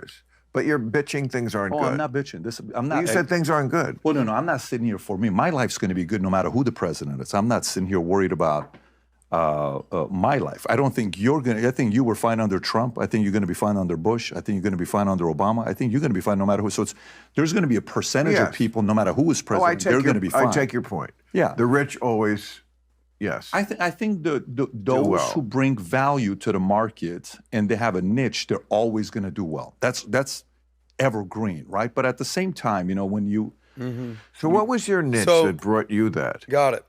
So what I want to ask you is sort of a weird question. What's so funny? This is such a strange interview. He spoke 90% of the interview. He spoke 90%. I'm interviewing right now. Yeah. Let's hope that you're speaking of the vast majority of the time. Imagine if I'm interviewing PBD, I'm like, all right, that's enough of you, PBD. As I was saying, what? But I say this all the time. A lot of people don't focus on what's going on at the White House. Focus on what's going on at your house, right? You have control. You have responsibility. You have personal finance. You have accountability. But at the same time, I'm not going to negate the fact that the president does matter, especially when it comes to taxes, especially when it comes to jobs creation. It matters. So I want you to give a golf score together. You talk about a golf score. I want to know how much the president affects your pocketbook. Okay. What percentage? Meaning, what are the biggest things? Is it your career? Is it your profession that you have? Is it your actual own money-making skills and saving money skills? Is it you talked about talent is evergreen. If you're the best at what you do, evergreen. Is it the actual economy? There's a lot of different factors there. It's not just the president. What's your general golf score for, all right, the president, not the most important, your skill set? Because I fully agree. If you're successful and you're talented, you're going to do great under any presidency. What's your golf score for money and the markets? So meaning like whether it's you or if the president Right, has like number effect one on, is the economy. Number two is your skill set. Number three is no, number one is always going to be you, no matter what. It's always going to be you. I'm not worried about what is going to happen. It's always going to be you with the value you're bringing to the marketplace. Two is going to be timing with the market. Like for example, that 128-month economic expansion that we had under Obama. That was Obama, and then that's bled into Trump for because 128 months is how many years? A little over 10 years, right? So that's Obama and Trump, right, that it went. You mean to tell me interest rates as low as it was for that long? Fed rates were nearly at zero for that long, and You're getting 30-year fixed at 2.85%. What? What are we talking about? I'm getting $50 million HELOCs or whatever, loans for 3%, 3.5%. That's wild how cheap money was for that period. So timing, during that run rate, a lot of loan officers were making $500,000, $1 million. Some were making $10 million a year doing refis. There is no loan officer making $10 million right now doing refis or $1 million right now. Yeah, interest. So economy and the timing of it can help you if you can time it properly. I think who you work with is probably one of the biggest ones. If you're able to run with someone like, look at Steve Ballmer, officially is right now worth more than Bill Gates. Why? He started as his assistant. How's the guy worth as much as he is? Well, he worked under the right guy. Look how many people that worked under the PayPal mafia. How are they doing now, right? They were part of a right team. And then president, whoever becomes a president, if you're going through an exit, like let's just say you're about to sell your company this year, okay? Oh, let's just say you sold your company in 2015. Capital gains taxes was 39%, and you sold it for $1 billion. You only kept 610 of it. Let alone if you lived in a liberal state, a left state like California, you paid another 13.3. So you paid 39 plus another 14%, let's just say. So your $1 billion that you sold, or let's just say your $100 million that you sold, you end up keeping what? 39 plus 14, 53. You Less keep than $47 million. 50%, That's right. Versus, so imagine that company's $100 million you're selling in 2015. You decide to leave the state of California and you go to the state of Texas. Then you sell your business 4 years later under Trump. That 39% goes to 20% capital gains, give or take, okay? And you're in a state that there is no state taxes. State income tax. Your $100 million, instead of just keeping $47 million, now you're keeping $80 million. Do you think a president can make a difference? Do you think a state can make a difference? Do you think taxes can make? Are you kidding me? You're smiling right now because you know. So to me, of course, this is happening. So why are some people leaving and getting houses in a different state to be able to control what they have to pay? No wonder people are leaving California, Illinois, and, what do you call it, New York. Do you know right now, out of all the big states, all in taxes, it used to be, I used to say Tennessee was the top one, all in taxes. Do you know right now, Texas is 13th best in taxes. You know where Florida is? 4th best in all in taxes. Not just one category. Property taxes, all of it together for sales business. tax, VAT yeah, tax. they just gave the 2024 number, and I think it was Montana or Dakota was number one. One of those weird states was number one, but then Florida's number 4. Why are people coming here? So, yeah, I mean, there's going to be a lot of, look, when I was at the event at Goldman Sachs Family Founders Forum in Chicago, Ritz-Carlton, and Keating Crown from the Crown family, it's a very $15 billion family. They're the General Dynamics family. He openly talks about Ken Griffin left Illinois and went to Florida, and we felt it. Ken Griffin's a competitor of his, but a friend. He leaves, and we feel it in the state. You can't leave a guy like Ken Griffin leaving Chicago. Are you kidding me? He comes down here to Florida. Yeah, so I think that would be my golf score and how I would put it. The more money you make, the more you have to pay attention to politics, taxes, state, situation, president. When you're coming up, you just got to worry about who you're working for, what industry, your skill set. Things change as you start making more money. Yeah, we forget about the taxes. So we're staying in Florida. We're not going to Montana. If there's or a Dakota. civil war and this becomes a country of its own, or if shit hits the fan, we may end up in Belize, and we would run Belize. Belize, So Belize would be, can you imagine? We're like, so. There's people in Belize right now be like, what? PBD's coming? Get ready. By the way, we asked the question the other night. We're having dinner. I said, so let's just say if I announce we're going to Belize, what percentage of the crew would leave? And the team's like, I think majority of the guys would move to Belize. I don't know. Honestly, I can't think of who would stay. Maybe 20% would stay. 30% would stay, but I think 70% would move to Belize if we're moving our headquarters Well, that's there. the culture. So no matter how beautiful California we would is, need a hurricane protection, something, but we'd figure it out. no matter how beautiful California is, the weather, you're surfing, and then you're snowing, 13% ain't worth it. And all the drama. It's not even that. I think to fix it takes 20 years. By 20 years, I'm 65 years old, and it just doesn't make any sense for me to. I have only 3 more runs left. I'm not gonna do that. Okay. Money question. So let's say, you said a couple $100 million. 2 more no runs big left. deal. If you were 30 again, Yeah. you're single, Yeah. you're not married, you don't have any kids yet, Yeah. you're just getting started now. AI's out there, real estate is not exactly popping off right now. Insurance, you just did that for 20 years. I don't know. If PBD was 30, just getting life kind of started again, Oh, my God. where would you navigate? Where would you go? How would you make your money? Am I the number one, or am I? You're just starting like when you were just starting. How much PHP. money am I making if I'm 30?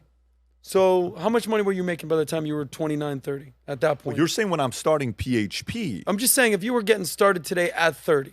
I know, but And you've had some money. What did I do? What am I doing what am I doing at 29 years old? Exactly what you've done now. Oh, and I would have done what I did. Nothing differently. I would have done it, except I would have. So, for example, right now we have 15 machine learning guys working for us. Nobody knows about this. We have 15 machine learning engineers right now working for us behind closed doors to build a aggregator website on steroids where the news game's going to change effectively the first week of September when we launch this. This is what a lot of people don't know. You can go do this research if someone's watching this right now. Do you know last 2 months, May, June, if you were to go look on YouTube, Stats Public, you can go look at this. Go compare May 1st to June 30th. The top news sites, BBC, CBS, ABC, AP, Al Jazeera, CNN, Fox, MSNBC, take every one of them, okay, in the last 2 months, May and June, and you were to rank all their views, and you find out where Valuetainment, don't even count PBD Podcast, Valuetainment, one channel on its own, not combining SOS, comedy, unusual, PBD Podcast, nothing. Just one channel, Valuetainment. Do you know number one will be MSNBC, number two is Fox, number three would be CNN. Do you know Valuetainment would be number four? Crazy. Most views. If we Crazy. combine PBD Podcast and just those two channels, nothing else, if we just combine PBD Podcast and Valuetainment together, we're number three. The only two ahead of us is Fox News and MSNBC for the amount of views that we're getting. That is pretty wild to think a small little company like this that has done what they're doing, right? Now, when we launch this machine learning site, a person's going to be able to save a lot of time to get the news, and you're going to be able to look at the news and this is a left-leaning organization, this is a right-leaning organization. It's going to do so many of the filtering process for you up front. However, where am I going with this? Because if I'm 30 today,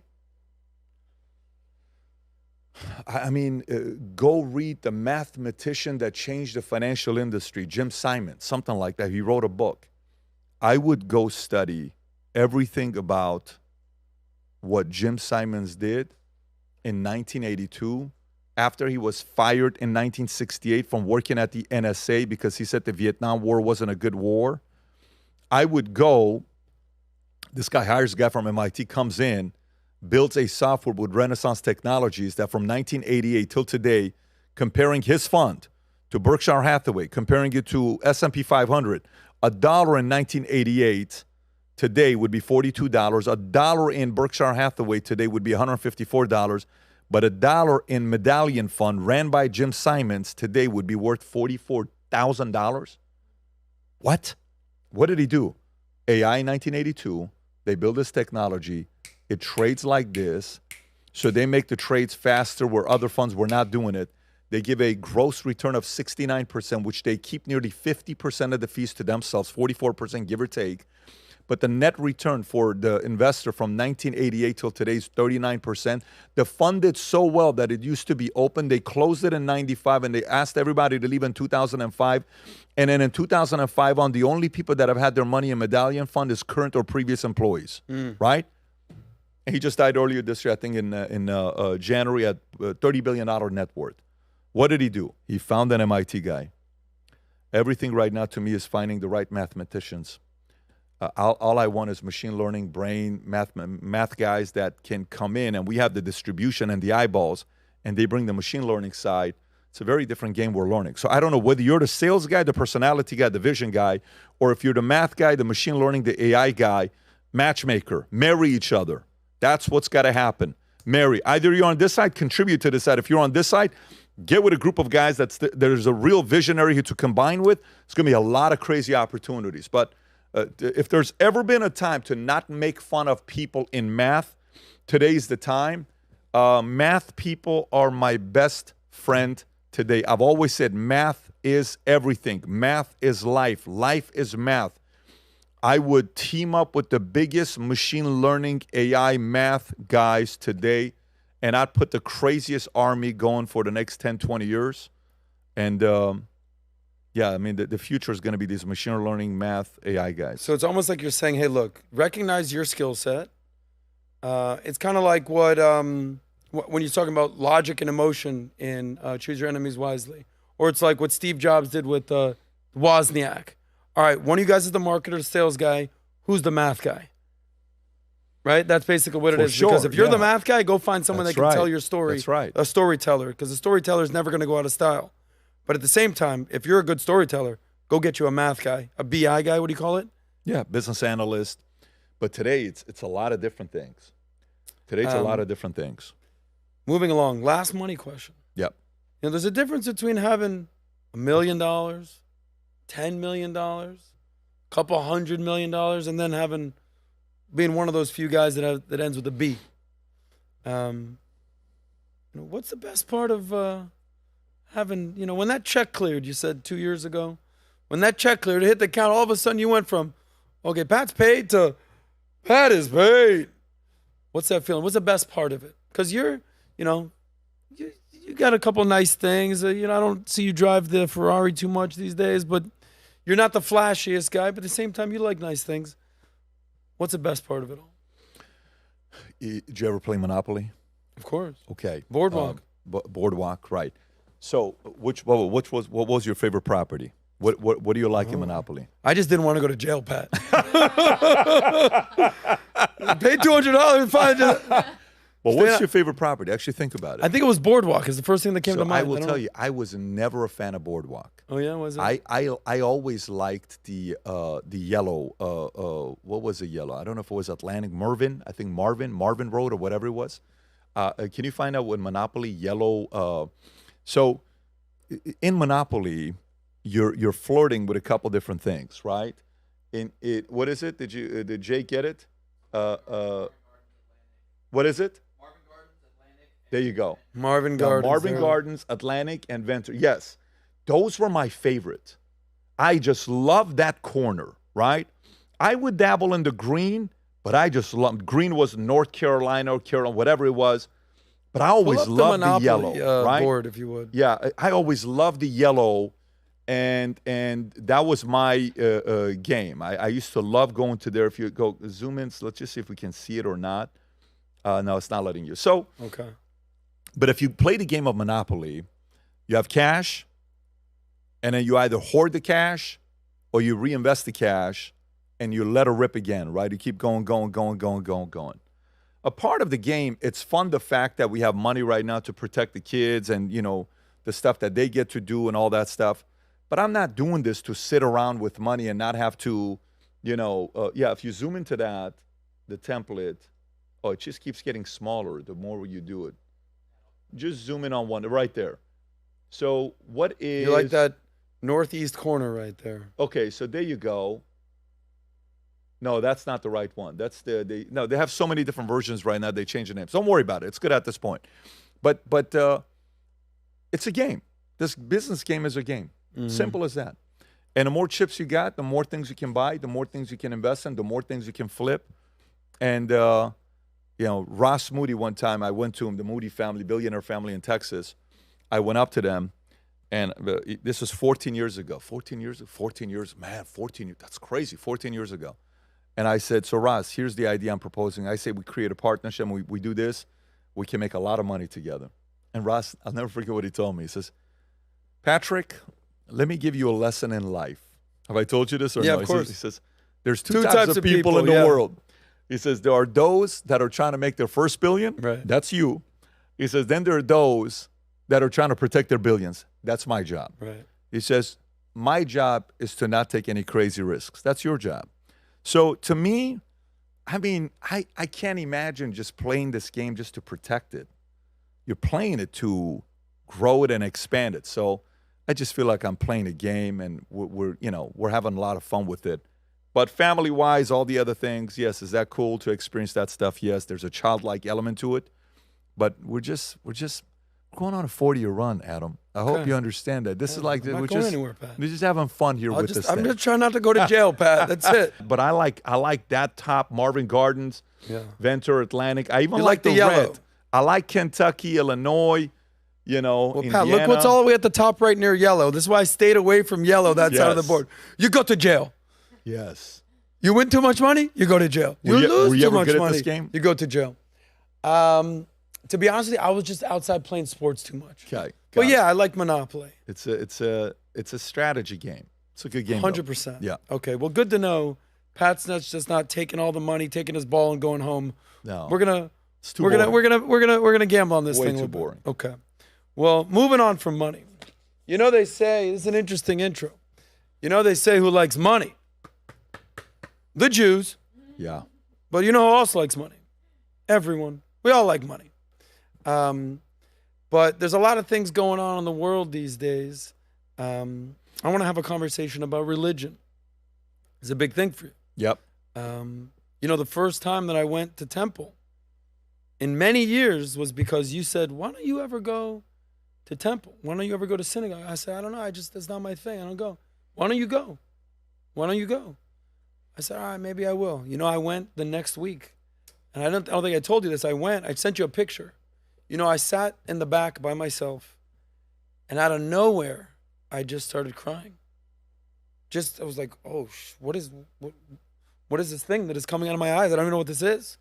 But it was a moment where I said, what is happening right now? And, you know, I've been back a few times. I don't go the Jews do Saturday morning. You know, Friday night. That's rough. Well, Friday night. They go Friday night if you're dedicated. Saturday morning, super dedicated. But, you know, our Christian friends go Sunday mornings. Yeah. Our friends in Islam, they're doing it 5 times a day. They're doing their thing. But thank you for just re-energizing that spirit. So now I go every once in a while, and it's a good thing, especially with everything that's happened since October 7th. But before I get into religion, you know, you're a unique guy. Assyrian, Armenian.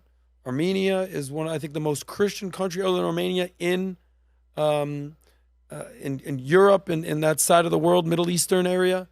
But you tell this story to our friend Bill Maher. Again, here it is. There's a theme with Bill Maher. We're getting somewhere. It's not random. Club Random is his podcast.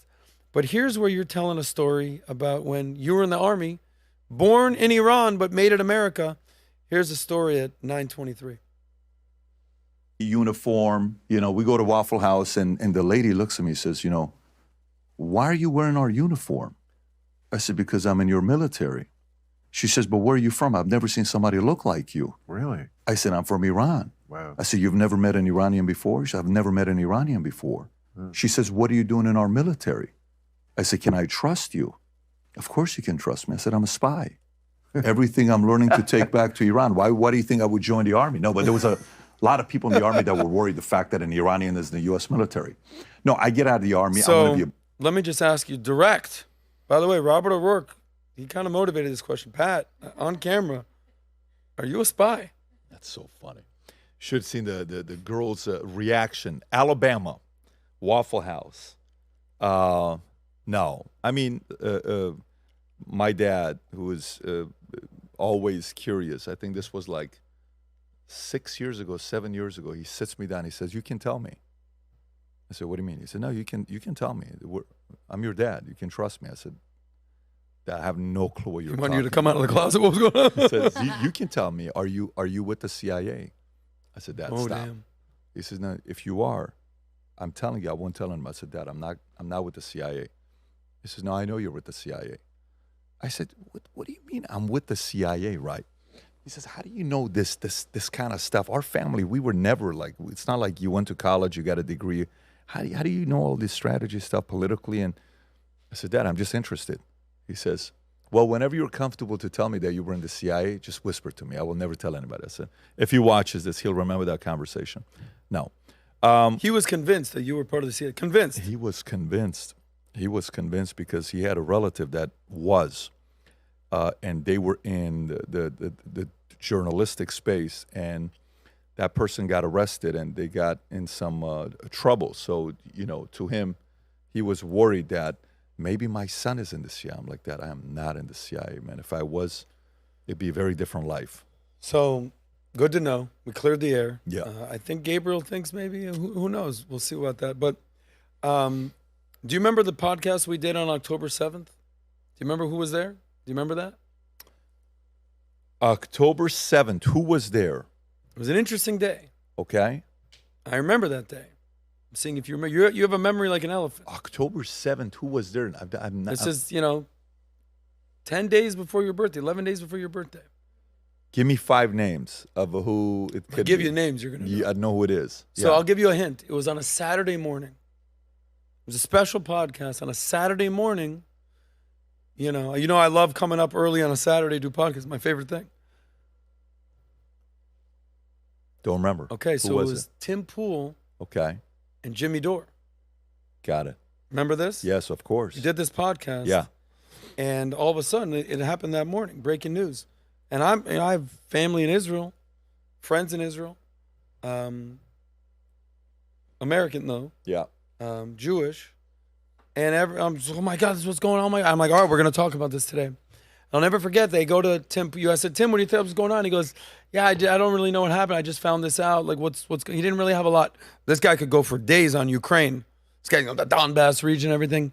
And Jimmy Dore's like, yeah, it's not my thing. I don't know. I go, well, I'll tell you what happened.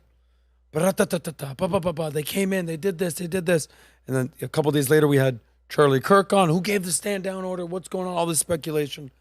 So now, talked about Biden, started with Russia, Ukraine, Israel, Gaza, Palestine. Who knows what's going on in Taiwan? You see what's going on in Yemen. The world's in chaos right now.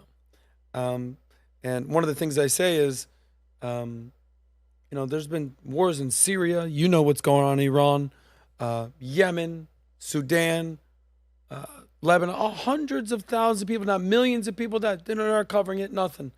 All of a sudden, this war breaks out. No Jews, no news is what they say. This thing breaks out. We had Bassem Youssef on the podcast. All this going on. Ben Shapiro, Candace, Christ is King, everything that's going on.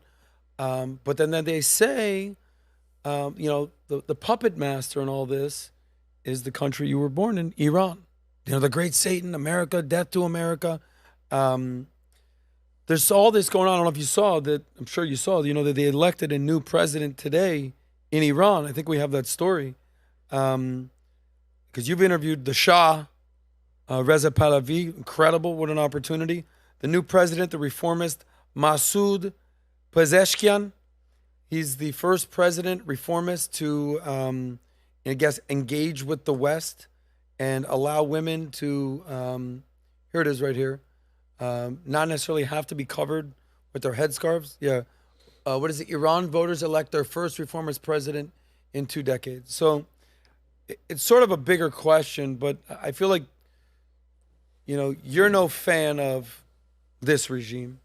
You've been critical of Israel at times, AIPAC. One of the best videos I've seen you do is, you're doing something right when you're pissing off both sides. Or do you stand for the Muslims, do you stand for the, or what are you? So make some sense as a Christian. People gotta understand. People ask me, is Bet David, is he Jewish? I go, no, that's Ben. Ben David would be Bet, because that's son of David. Bet is the house of David, so Christian. But is he from Iran? Does he side with the Muslims of Iran? Makes some sense, I think, to what's going on. But from someone who's born in Iran, but Christian, but loves America, you're proud America first guy, makes some sense for what's going on here in the world today. Yeah, I mean, look, you can always judge a community by the product they produce, right? Period. You can whatever kind of a product they produce, you have to look at them, okay? And the religion, whatever the religion is, you can say family, religion, sports team, schools, like Like a lot of schools will say, well, 3 presidents have gone to our university, or, 7 billionaires graduated from this school. They're proud to, 57 NFL players came out of our high school. These are things. What do you produce? Okay, what do you produce? Jewish community, what do they produce? Is it a lot of money-making people? Is it people that do well financially? A community, whatever city that Jews live in, how do you feel about that community? Would you live in that community? What do you like about it? What do you not like about it? Is it safer? Are the streets nasty? Is there a lot of crime? These are statistics. You can love or hate it. It's just purely I'm asking a statistical question, and I'm not a Jew. I'm a Christian myself, right? Music industry. Who owns it? Bronfman. You got all these names. Hollywood, who owns it? A lot of Jews. Better watch your language, because God forbid, if you say something, they may do this to you. Lucian Grange, Leor Cohen, or whatever these names are that, got to be careful. I think Leor Cohen is now with YouTube, by the way. He's the main guy at the top of YouTube that follows a lot of the music content within YouTube. He's one of the guys that started Def Jam? Leor he's a heavyweight guy, but also, guess what? So now here's the flip side of it, right? So Thomas Sowell was asked, hey, somebody asked Thomas Sowell, hey, what can we do as a Jewish community to be liked more? Because, a lot of people hate us. And his answer was, well, lose a little bit. You're winning too much. And you got to lose. You're constantly winning. And when you're winning too much, people don't like that, right? You're going to create a lot of enemies. Okay. So now some people are going to be, well, look at this. You're defending Jews and all this other stuff. No. Let me ask you this question. Whatever your faith is, whatever the community you are part of, would you like the same kind of results with you? What if somebody says, well, look, what's Muslims known for, or Christians known for, or blacks known for, or Middle Easterns known for, Asians known for? Take whatever you want to know, whatever it's known for. What if they say, wow, that community is known for wherever they live, it's safe, they make a lot of money, they control the real estate industry, they control the music industry, they control the whatever industry, political industry. Okay, guess what? They made it to the top, and they now have a lot of influence. And now you hate them for it. Yeah, no problem. I'm a Syrian, right? And Armenian. You can't say that about Assyrians. We don't have a country. And we used to be the most powerful country, and we were the first Christians. The battle is, no, it's the Armenians were the first Christians. No, it's the Assyrians that were the first Christians. But Assyrians don't have a country today. It wasn't Iraq. We were the ones. We got arrogant. We had all the power, and we lost it all. And the whole story of 180,000 Assyrians, famine overnight, God took everything because they were building such a big empire, because they wanted to go to war with God, and Assyrians thought they could go against the lions, and they would go to kings of the jungle. Lions are not the kings of the jungle, and they would cut their heads off because we're the kings, we're Assyrians, we're powerful, right? Guess what? You also learn a lot about people on what they do once they have power. And that's the area where the Jewish community can be judged for, where what are you doing with all that power? How are you monetizing the power and influence that you have now? What are you doing with the music industry? Are you cutthroat behind closed doors? God forbid somebody says, can you cancel somebody and ruin their lives just because they said something? And then do you go and get politicians to create laws to make freedom of speech impossible for people to criticize the Jewish community? Well, now you're abusing your power and influence, okay? Credit to you on what you did. Now you're officially a bully if you're doing that. If you're doing that, you're a bully. So when they said, well, Candace Owens, what Daily Wire and Ben Shapiro did, they kind of reeled her in, and then boom, they're doing a lawsuit. I think it was Weinstein or somebody that reported it. And Brett or one of those guys. Brett or Eric. Yeah, was it Greenwald? One of these guys. Glenn Greenwald. Glenn Greenwald reported it, that this is what's going on. And then the market's like, oh my God, I can't believe that happened. Well, if that's true, Daily Wire, that's bully. If you deceptive, if you did, right? So, yeah. And for me as an Assyrian, when I sit there and I watch what the Jewish community did, as their community, hey, I would love to see Assyrians have that kind of clout. I would love Assyrians to be united. I remember when I was younger, a guy named David, first time in my life, I saw a lot of money, cash. I said, man, why is it that Jews are always so good in business? I asked this guy. He was a dealership guy. He says, because in our community, when one Jew makes money, 5 Jews make money. We always do business together. And I sat there, I'm like, it's so funny because a lot of other communities are like, no, it's my money. No, I'm not giving equity. No. By the way, do you realize a big part of that conversation with David is the reason why I give all my guys equity in PHP? So when it comes, guess how many people we've lost since I sold the company? No one's left. Right. Why? Because everybody owns a piece of the company. We collectively work together. So these principles are evergreen. It's not just available to Jews or Christians or to Muslims or whites or blacks or whatever. It's evergreen. Anybody can apply it. So I think that's that part. In regards to Iran and what's going on there, and anybody in the history of the world, only 2 countries I've ever said Marg bar America or death upon America. First, it was North Korea, and it wasn't that public where everybody talked about it. But the real one that was super public, that everybody talked about it, was when Khomeini said, Marg bar America, and his entire regime was screaming, Marg bar America, death upon America. What part of that language is a synergist, friendly, unifying? None of it. Yeah, so if you want me to sit there and believe that, yeah, we are peaceful and all that, really? Death upon America? Well, not to the people. The people are good. It's really to the politicians. I don't care what it's towards. That is not a language of a welcoming religion for me to sit there and want to negotiate with you. And I've met a lot of great Muslims. I have a lot of good ones around us that we sit there and have good conversations, good debates with. I don't understand the concept of Marg bar America. If you ran a country and somebody said death upon whatever country you live in or whatever religion you're a part of, how would you react to it? Actually think about it. And imagine if the other community that says death upon your community starts making, arguments on why, no, it's not what you think, but you don't understand what Iran, U.S. has done to all these people, and you don't understand it, but you don't understand it, you don't understand. This country's only been around for 50-something years, and they became number 1. Iran's been around for a few thousand years. China's been around for a few thousand years, and U.S. has been able to do this. No wonder you hate America. I get it. I don't blame you. So there is that envy part that, so when you win and you're winning at the highest level, when you're small, you have to act big. When you're big, you have to act small. And you have to have a good balance of that. You never talk out of line because when you're big, you don't want to wake up enemies and create resentment. Sometimes Trump did that and does that, right? Certain people, you don't need to wake up and rile them up. Just kind of, hey, get it? It's cool. It's this. I understand. So sometimes some of these communities wake up unnecessary enemies, and you shouldn't be doing that. And I think sometimes the Jewish community gets judged for that because of the power that they have in different kind of industries. They throw their weight around. So, if that's part of their history, that's a well-deserved criticism that they get.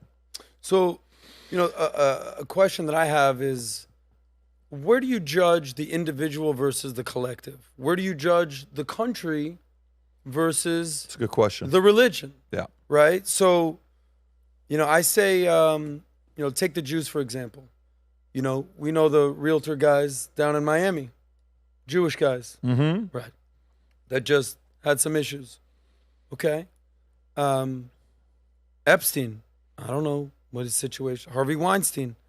The Jewish community, I feel like there's something where it's like, dude, you're a bad reflection on the community. What are you doing? Kind of a thing. Where it's like, no, those are just bad actors. Those are individuals. It'd be like saying, well, OJ, dude, why'd you're going to look bad for the bad community. Hey, Jeffrey Dahmer, I can't believe you kill those people. You're the gay community. So, if an Asian person does something, well, the Asian community, I feel like Jews are for whatever reason, you said, lose a little bit, right? And I would make the argument, well, they lost 6 million people, and as an Armenian what genocide means, because what happened in Turkey. So, but also, when you paint with broad strokes, that there's something to be said there. So, for instance, the conversation I had with Bassem Youssef, he goes, "You're racist." I go, why am I racist? He goes, you're saying that Muslims can't act. I said, no. There's a difference between the Gulf countries, how they act in the UAE and the Kuwait and Qatar and Oman, certain countries, versus what's going on in different region, whether it's Gaza, whether it's Lebanon, whether it's Syria, whether it's Yemen, Afghanistan, quote unquote shithole countries, right? Which upset him. So how do you manage, it's like if you did something wrong, like you tell the story one time, people said, well, you can't do business with this guy, but David, he's Armenian. Can't trust him. You told this story. Yep. And you're like, yeah, I never did anything wrong. I'm my own person. And you told that story. I don't know if you want to kind of give that now, but where do you draw the line between individual responsibility versus the community gets the blame? Yeah, I mean, look, unfortunately, that's how life works, period. When they said the Oren brothers, first it was one, then it was two, then it was three.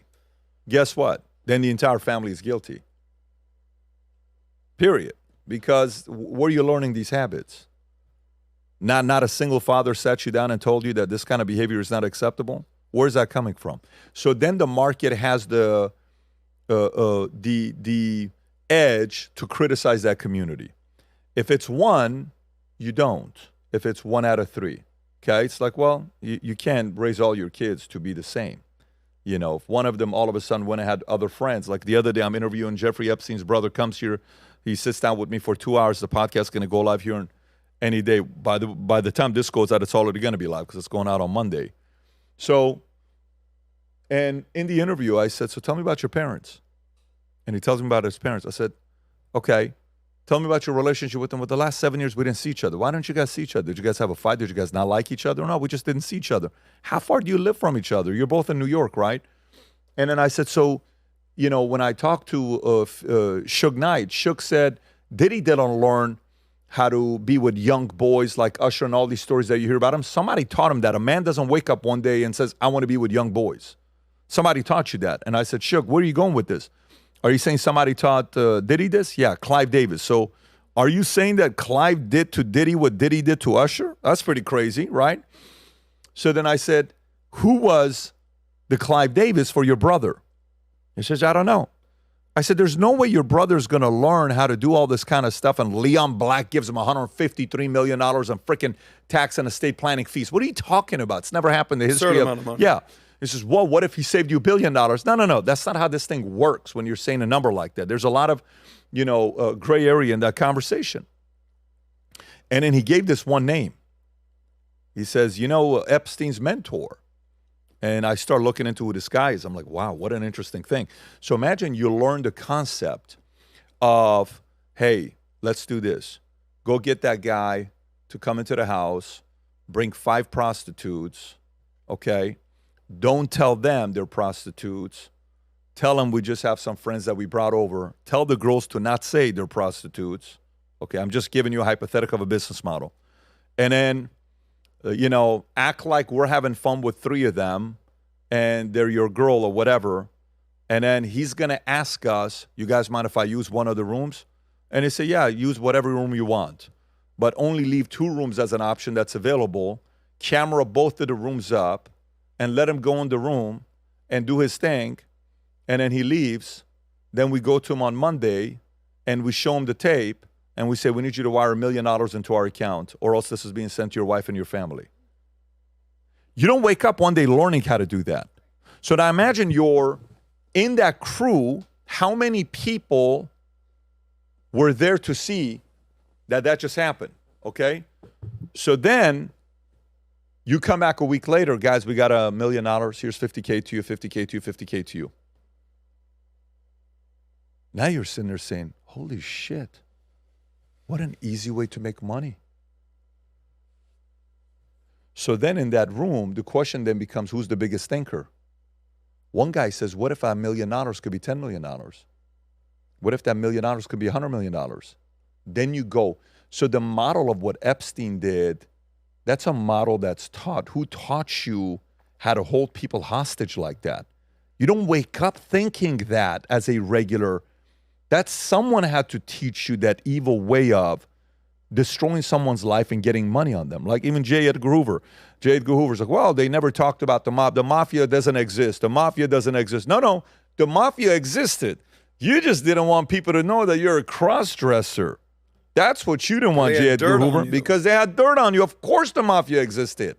So this concept has been around for a while. Now, if somebody says, well, that is a tactic that's used a lot by people like Harvey Weinstein, holding people hostage and using their power to make girls do they don't want to do, and Jeffrey Epstein.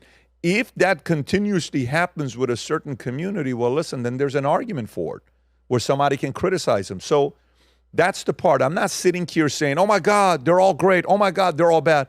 I'm just saying, here's the argument. Go make your case. But don't act like you're angels, and don't act like you walk on water, because that is the concept isn't just lose a little bit.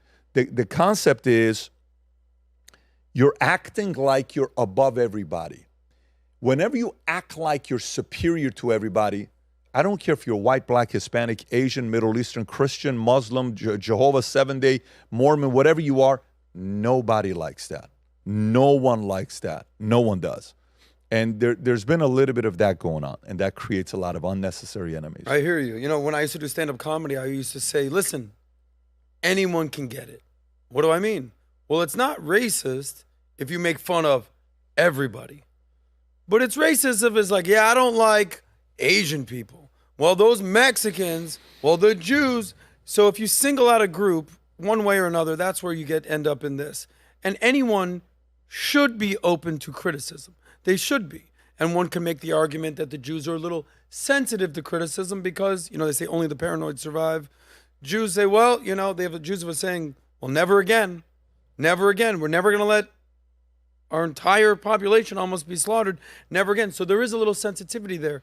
And I would argue, guys, that I'm that guy like, yeah, guys, that was you can call out Bibi Netanyahu without being anti-Semitic. Just like you could love America and you could still call out Joe Biden and Donald Trump. Like, chill out with that. But there's another group, of extremists in the Islam camp where you cannot criticize them at all. Because there's different forms of cancellation. Well, maybe you lose a job, maybe you lose a career, maybe you're blackballed from Hollywood. That could be happening. By the way, in different accounts, cancel culture. In another religion, you say the wrong thing, they will cancel you literally, right? We have this clip from Bill Maher where you were talking about the conversation where, my number one enemy, I had to learn this from reading the book, is extremism. So on one hand, it's extremism, unwilling to compromise, unwilling to reason, say, no, it's this way or nothing. And on the other end, I have the complete opposite of that is just sloppiness. You're sloppy, your life sloppy, you look sloppy, your money sloppy, your house, complete sloppiness on one end. Ugh, I can't deal with this. And extremists on the other end, where there's zero room for compromise or zero ability to say, well, yeah, I see where you're coming from. Maybe we can work this out. The extremists in the Islam faith, they're extreme. And when it's time for them to use their extremities, they don't play. And this is the whole concern with jihad and the suicide bombings and the caliphate and Sharia law. You gave this experience right here. One example, I happened to pick it up, of extremists in Iran towards the gay community. I think we have that clip. Even more gay than you are. It's a little weird. I mean, I've seen gay people hung from cranes in Iran. Yeah, I lived there 10 years. I'm saying. I know. The biggest comedian, they killed him. They cut his dangle and put it in his mouth. Is that right? Yeah, in Germany at a hotel. But so let me go back to. They cut his dick off and put it in his mouth. That's such a mob thing to do. That isn't. You know who did that? The same people a lot of these guys support with Hamas and the Iran funded the, militias that's being created. They did that to that comedian. There's a lot of vicious things that happened during that. But I want to stay on this topic with you. This is a weird question, but on that is extreme, right? And on the other end, you also been critical about the Christian community as a Christian, because, correct me if I'm wrong, you said I would ask my family to pray for 4 things: wisdom, courage, understanding, and tolerance. But in the last 24 months, you've said, no, we no longer do tolerance anymore The Christians have become way too tolerant. So extreme, no, not one word will be spoken against whoever or you will die. And the other end is complete tolerance. Yeah, anything goes. Sloppiness matters. You know, in America, we have separation of church of state.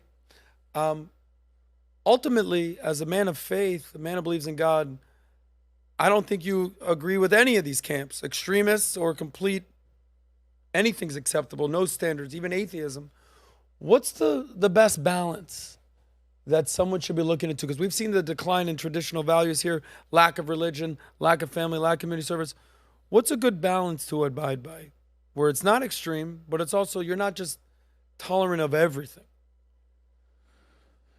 I think it's that chart at the beginning. Courage, willingness, acceptance, neutrality, reason, love. If you can go through those 6 right there, you know, the courage, neutrality, willingness, acceptance, reason, love, you'll have an edge. Because the ability to reason doesn't mean you agree. You sit there and you look at someone's argument and you say, okay, I hear the argument you're making, and I have a different way of looking at this, and this is why. Okay, great. No problem. All right. So you agree, you don't agree? We're fine. This is how I see this. Are you willing to reason? Yes. Let's come up with the best possible solution, right? So it's not necessarily compromise. When you're reasoning, you're not compromising, right? It's not about, you know, we have to let's find a happy medium. No, what if your idea is 100% better than mine? What if my idea is 100% better than yours? Why are we compromising for an average idea? So let's just go with the best idea. You know what? Your idea is the best idea. You don't need to compromise with me. Let's just reason and go through it, right? That ability to do is not easy, but long-term for you and your family, you're going to benefit from having that mindset. Look, I was in the middle between my parents, and both sides were arguing when they were divorcing, and the Assyrian side would say, he's an Armenian boy. He's a Boghosian. He's a Boghosian, and the Armenian side would say, he's an Assyrian boy. He's a Bet David. He's a Bet David. I got so sick of it one day. And by the way, here's a weird thing most people don't know about. I have no relationship with my dad's family or my mom's family. None. I told both sides when I was very young, 10, 11 years old, when I was 10 years old, I said, you're not important to me. My mom is, my dad is, my sister is. Everybody else is a second. I'm not trying to be your best friend. My mom matters to me, my dad matters to me, my sister does. Everybody else is secondary, period. I don't have a relationship with neither side. You guys caused the divorce in the family and constantly pinning them against each other. Not interested in you. Love you guys, awesome from a distance, great. Some of the best people that's on my dad's side, they're friends, they're not family. Albert, love that guy. Luther, love that family. These are family friends. They're not family to me, right? I'm closer to those guys than the guys that were blood that try to pin my dad and my mom behind closed doors against each other. I was never a fan of it. So early on, I watched both sides to see who had a point. My mother used to say rich people are greedy. And my dad used to say poor people are lazy. Well, who the hell is right? And you grow up, you're like, was mom right? Rich people are greedy? Or was dad right? Poor people are lazy. Which one is it? And you kind of like, well, I've met very greedy rich people. So, but not all of them. Actually, a lot of rich people have to give to become rich, because if you don't pay well, the best people won't work for you. If you don't give profit sharing or 401k benefits, they won't stay with you long term. They'll go to, if you don't. So I realized, holy moly, maybe the rich people that you relate to, that maybe they inherited wealth, they didn't create their wealth. Yeah, they can be greedy. It's mathematically impossible to be a billionaire and be highly greedy. Right. It's not possible to do that. So then you're like, well, poor people are lazy. Yeah, I can see how some poor people are lazy. I know a lot of poor people that are not lazy. Nobody taught them about their identity, on thinking bigger, on environment, on not drinking, on changing some of the habits, on not smoking cigarettes, on not doing... Yeah, so, no, and that's not true with everybody there. So then you're able to kind of be having the courage to stay neutral and then willing, and then you're like, yeah, dad is right, and mom is right, and then, yeah, this is where I'm going with this. So I think if you can just follow these guidelines and ask yourself where you are on the left, score yourself on the level of consciousness, and work your way up, you're going to be okay in life. Number one, I appreciate this conversation because this is, we're going through taboos of things you can't Right. talk about, politics, money, religion, everything. I mean, there's going to be a lot of people that are going to see this. Wow, Pat, but I don't know if there's anything you've cited more than power versus force since I've been around you all these years. Yours. Yours. It's the proper way of Why saying. is this so important to you? Why is it so important to me? Yeah. Because I had relatives in the shame and guilt and apathy and grief phase, and it is the most toxic, miserable environment to be in. Look at the real quick at the bottom level, right? I don't know if we're sharing it. Go to shame. Look at the right. Humiliation and miserable life view. They're miserable. Guilt. Their emotion. Always blame. Life view. The world is evil. Look at apathy. Despair. Oh, okay. Hopeless. No one wants to help me. I'm helpless. Grief. You're constantly in regret. What a tragic life it's been. Fear, always in anxiety. What if this happens? What if this happens? Future, frightening life view. Look at desire, craving like sex and drugs and alcohol and food. Always you're disappointing yourself. Anger, driven by hate, antagonistic, right? Pride, scorn, life view, demanding. They better do for me. And encourage, affirmation, life view, feasible, neutrality. You trust a little bit more. Life view, satisfactory, willingness, optimistic, you're hopeful, acceptance, you're willing to forgive, harmonious, reason, you're understanding, meaningful, love, reverence, benign, joy, serenity, complete, peace, bliss, perfect, and obviously at the top, Jesus, enlightenment, ineffable, how do you say that word? Ineffable. And is life you are, right? So it's not it's not to everybody. So, when you're around people that are shame, guilt, apathy, grief, man, it's a very painful. So this was the first book I ever read 23 years ago, 24 years ago, when I said, "Oh my gosh, this makes a lot of sense." So then it was, I got to come up. Yeah. Because I was in a fear place. I was going to ask, where were you when you got I was this in a book? fear place. Everything was anxiety, fear. I got to come up. And then it was desire, always in the pursuit of women, always in the pursuit of going 6 nights a week, partying, all of that. Then anger, disappointment, pride. Do you know who I am?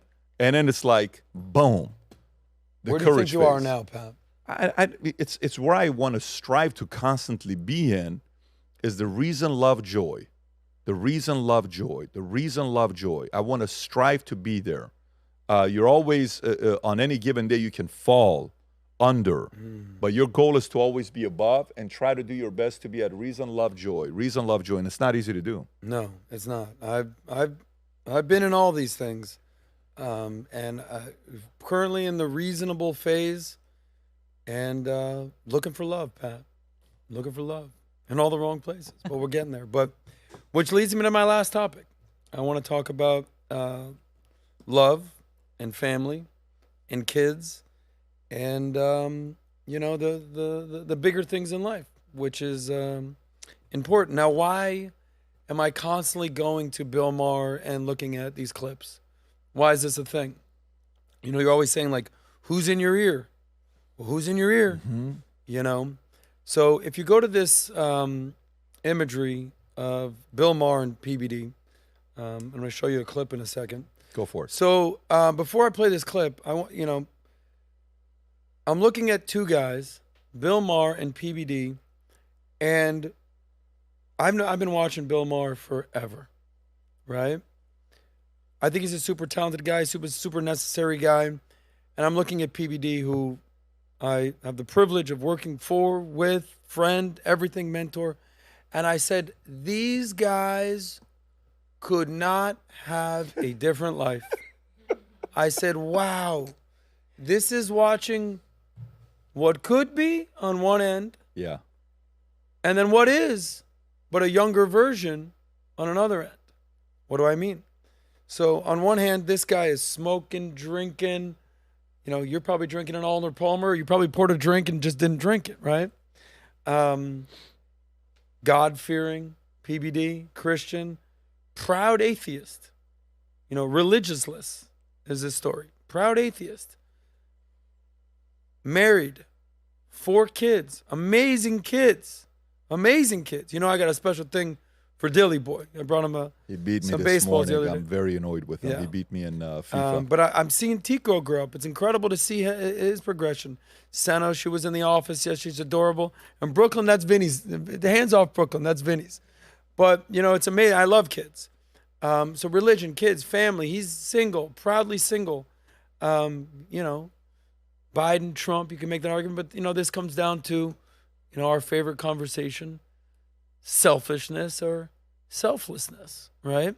So here he questions you, your life choices, and gets a little defensive on marriage and reveals how he feels about kids. Go ahead.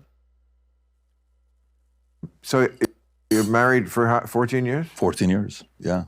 14 years. kids? We got 4 kids. We got, 4 kids. I'd have 20 if I could. We got 11, Why do you want 20 kids? 10, 7, 2. Why do you want so many kids? What's the purpose of living if you don't have kids? Uh-oh. Seriously? Yeah. Well, okay. Again, the way you frame it is just off-putting because it's like assuming all of us, and we're so varied as a human race, Yeah. that all of us think the same way. So for many millions and millions of people, the purpose of living is to avoid having children, is to enjoy your life. Now, it's perfectly fine if your choice is to trade your life for someone else's, which is really what, if you're going to be a good parent, you kind of have to do.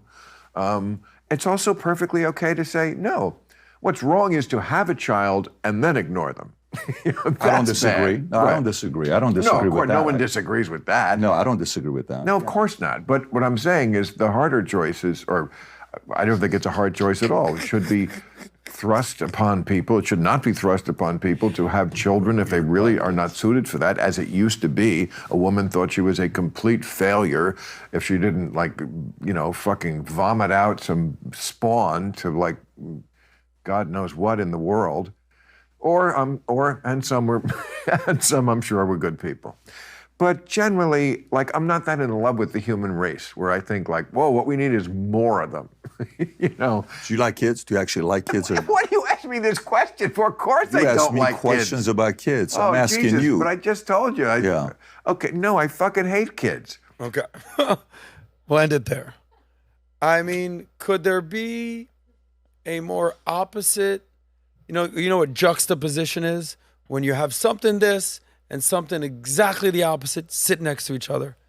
And I could have gone to any single interview, anything about, what do you think about this?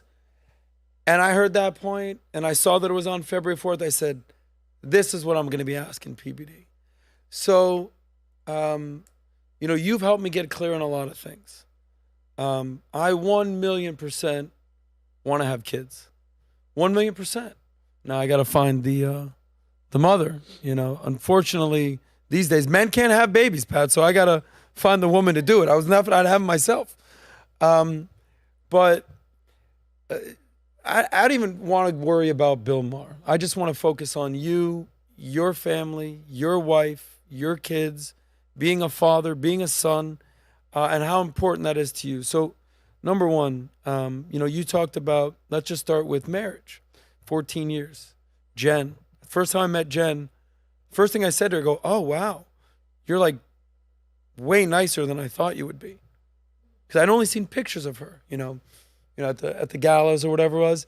And she's genuinely like just the sweetest, like I would say like innocent, pure woman. And I don't know if I would call Pat innocent, pure, anything like that. But, you know, they say, what do we say in the red pill community now? You know, when you submit, I'll commit. They say that in the red pill community. So, you know, you've talked about the 101 questions before you get engaged.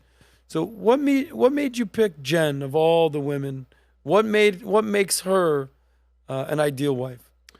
Yeah, I mean, first of all, let's go back to this, and then I'll answer that question because there's a lot there. One, if Bill, behind closed doors, is 100% happy with the decision that he's made, and he's going to be 100% happy and content and fulfilled with the decision he's made today and on his deathbed, I salute him. To each his own, if he is, right?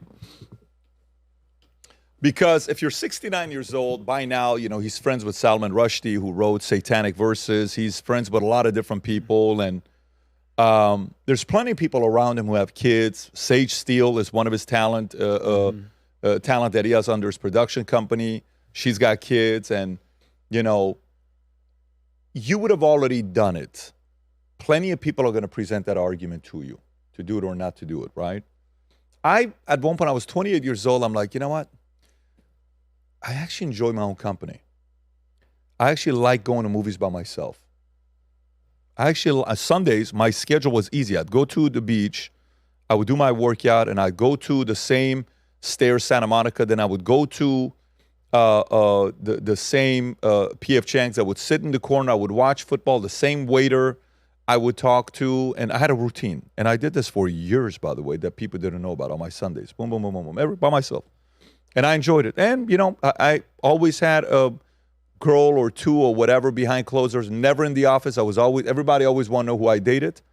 And I never wanted to reveal it to anybody because to me, it was always a private part of my life. And then eventually I'm like, you know what?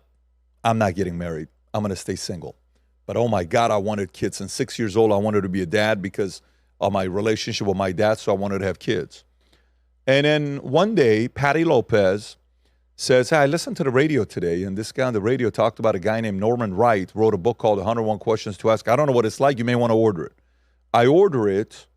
I go through the book. I answer all the questions, and I did the exercise with 4 girls. And one of the girls, I mean, I'm definitely not going to reveal. But let's not get you in trouble. No. But no. Jen actually knows 2 of the girls. The third one she doesn't know. But one of the girls we had a meeting with, and we sat down, we went through it, and it was a lot of fun. We had a lot of fun, but, you know, on values and principles and one other area, I couldn't do it. I just couldn't do it. I'm like, yeah, it's just not gonna. And she's like, just be honest with me, because I want to be with you. I want to do this. I want to be with you for the rest. And it's like, trust me. I mean, and she was pursuing me for the longest time, and we had very good chemistry together, but I couldn't do it for that one thing that we had. Another one was a couple other reasons. And then Jen and I went through the exercise. And when you're doing it, you have to talk. And I know Jen because we've been in the same office for 5.5 years. So it's not like I don't know Jen when she was in a relationship or single. You kind of know each other's history as well. And then eventually, after we went through the exercise, Jen was always the girl that I wanted my friends to date, because when they was, I'm looking for a wife, who do you recommend? I would say, go to Jen. And yeah, every one of them. And nobody was like, no, it wouldn't happen. And then finally, I'm single for the first time. We're at JW Marriott. And then she says, hey, would you mind if I'm around your team for the next 2 or 3 days? I said, sure. So she came and we started spending time together. And I asked her, what are you looking for in a man? And she told me. And then I was like, interesting. Okay. Then we spent that later that night. We went downstairs. I had a glass of orange juice. I had a glass of wine. She had a glass of orange juice. And we started talking. Then we drove home together that night. And I dropped her off. And Diana and Victor took her to her place. Then on Monday, I said, come to meet with me at Jerry's Deli off of Encino and Ventura. Off of Ventura and Encino. And then we had the conversation, and then we did the exercise. And I said, temperament-wise, are you always like this? So I went 1.5 years of a lot of fights because I wanted to see how she fights.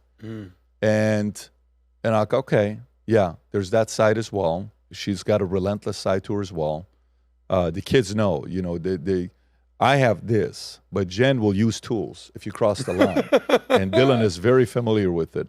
I didn't know that about you. And then all of a sudden I said, okay, this is it.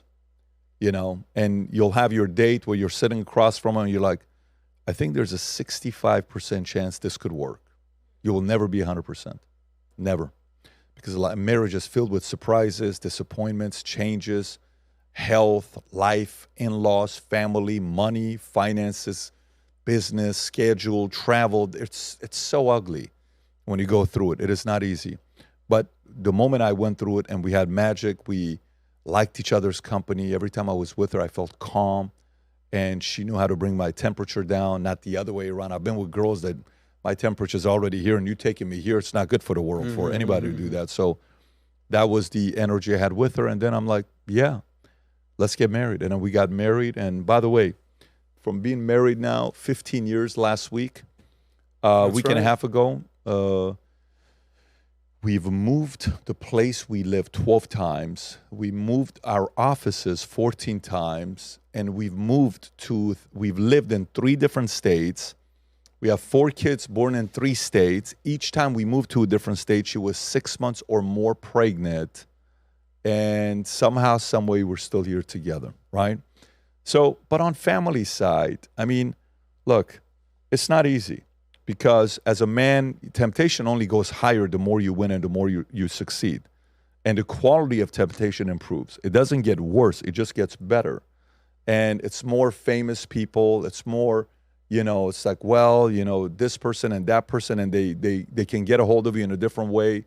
So opportunities get wider. Like, whoa, it's kind of interesting. Okay, I'm like I talked earlier. I'm like, I've never partied in Miami to know what it is to be single. I don't in even Miami. invite you. No. What I'm trying to tell you is that you have to also anticipate all the possibilities of you falling for traps. And that's not going to be easy because nobody is going to be able to, you have to stay as close to your family and God as possible. I build a life right now that's within a 3-mile radius. People that are close to my kids and my wife, they have to be part of a certain community that I'm comfortable with. Yeah, but I can't imagine living that life, just like he can't imagine living my life. You mean to tell me I'm going to be 69 years old, no kids, no family, and how many girls you think he's been with all this time? How many relationships? What's the level of depth? I don't know. But to me, you have to define what success is, and the sooner you can identify what it is for you and you're happy with it, he seems happy with it, great. But if he's deep internally bitter about it, then that's a different story. Well, for me, you got to look at one word, and that one word is regret.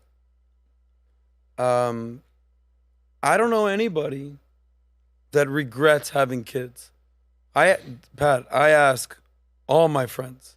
I ask the same question to guy friends, girlfriends. I say, give me the good, the bad, the ugly of getting married, having kids. Give it to me. I want to know. I'm doing my due diligence.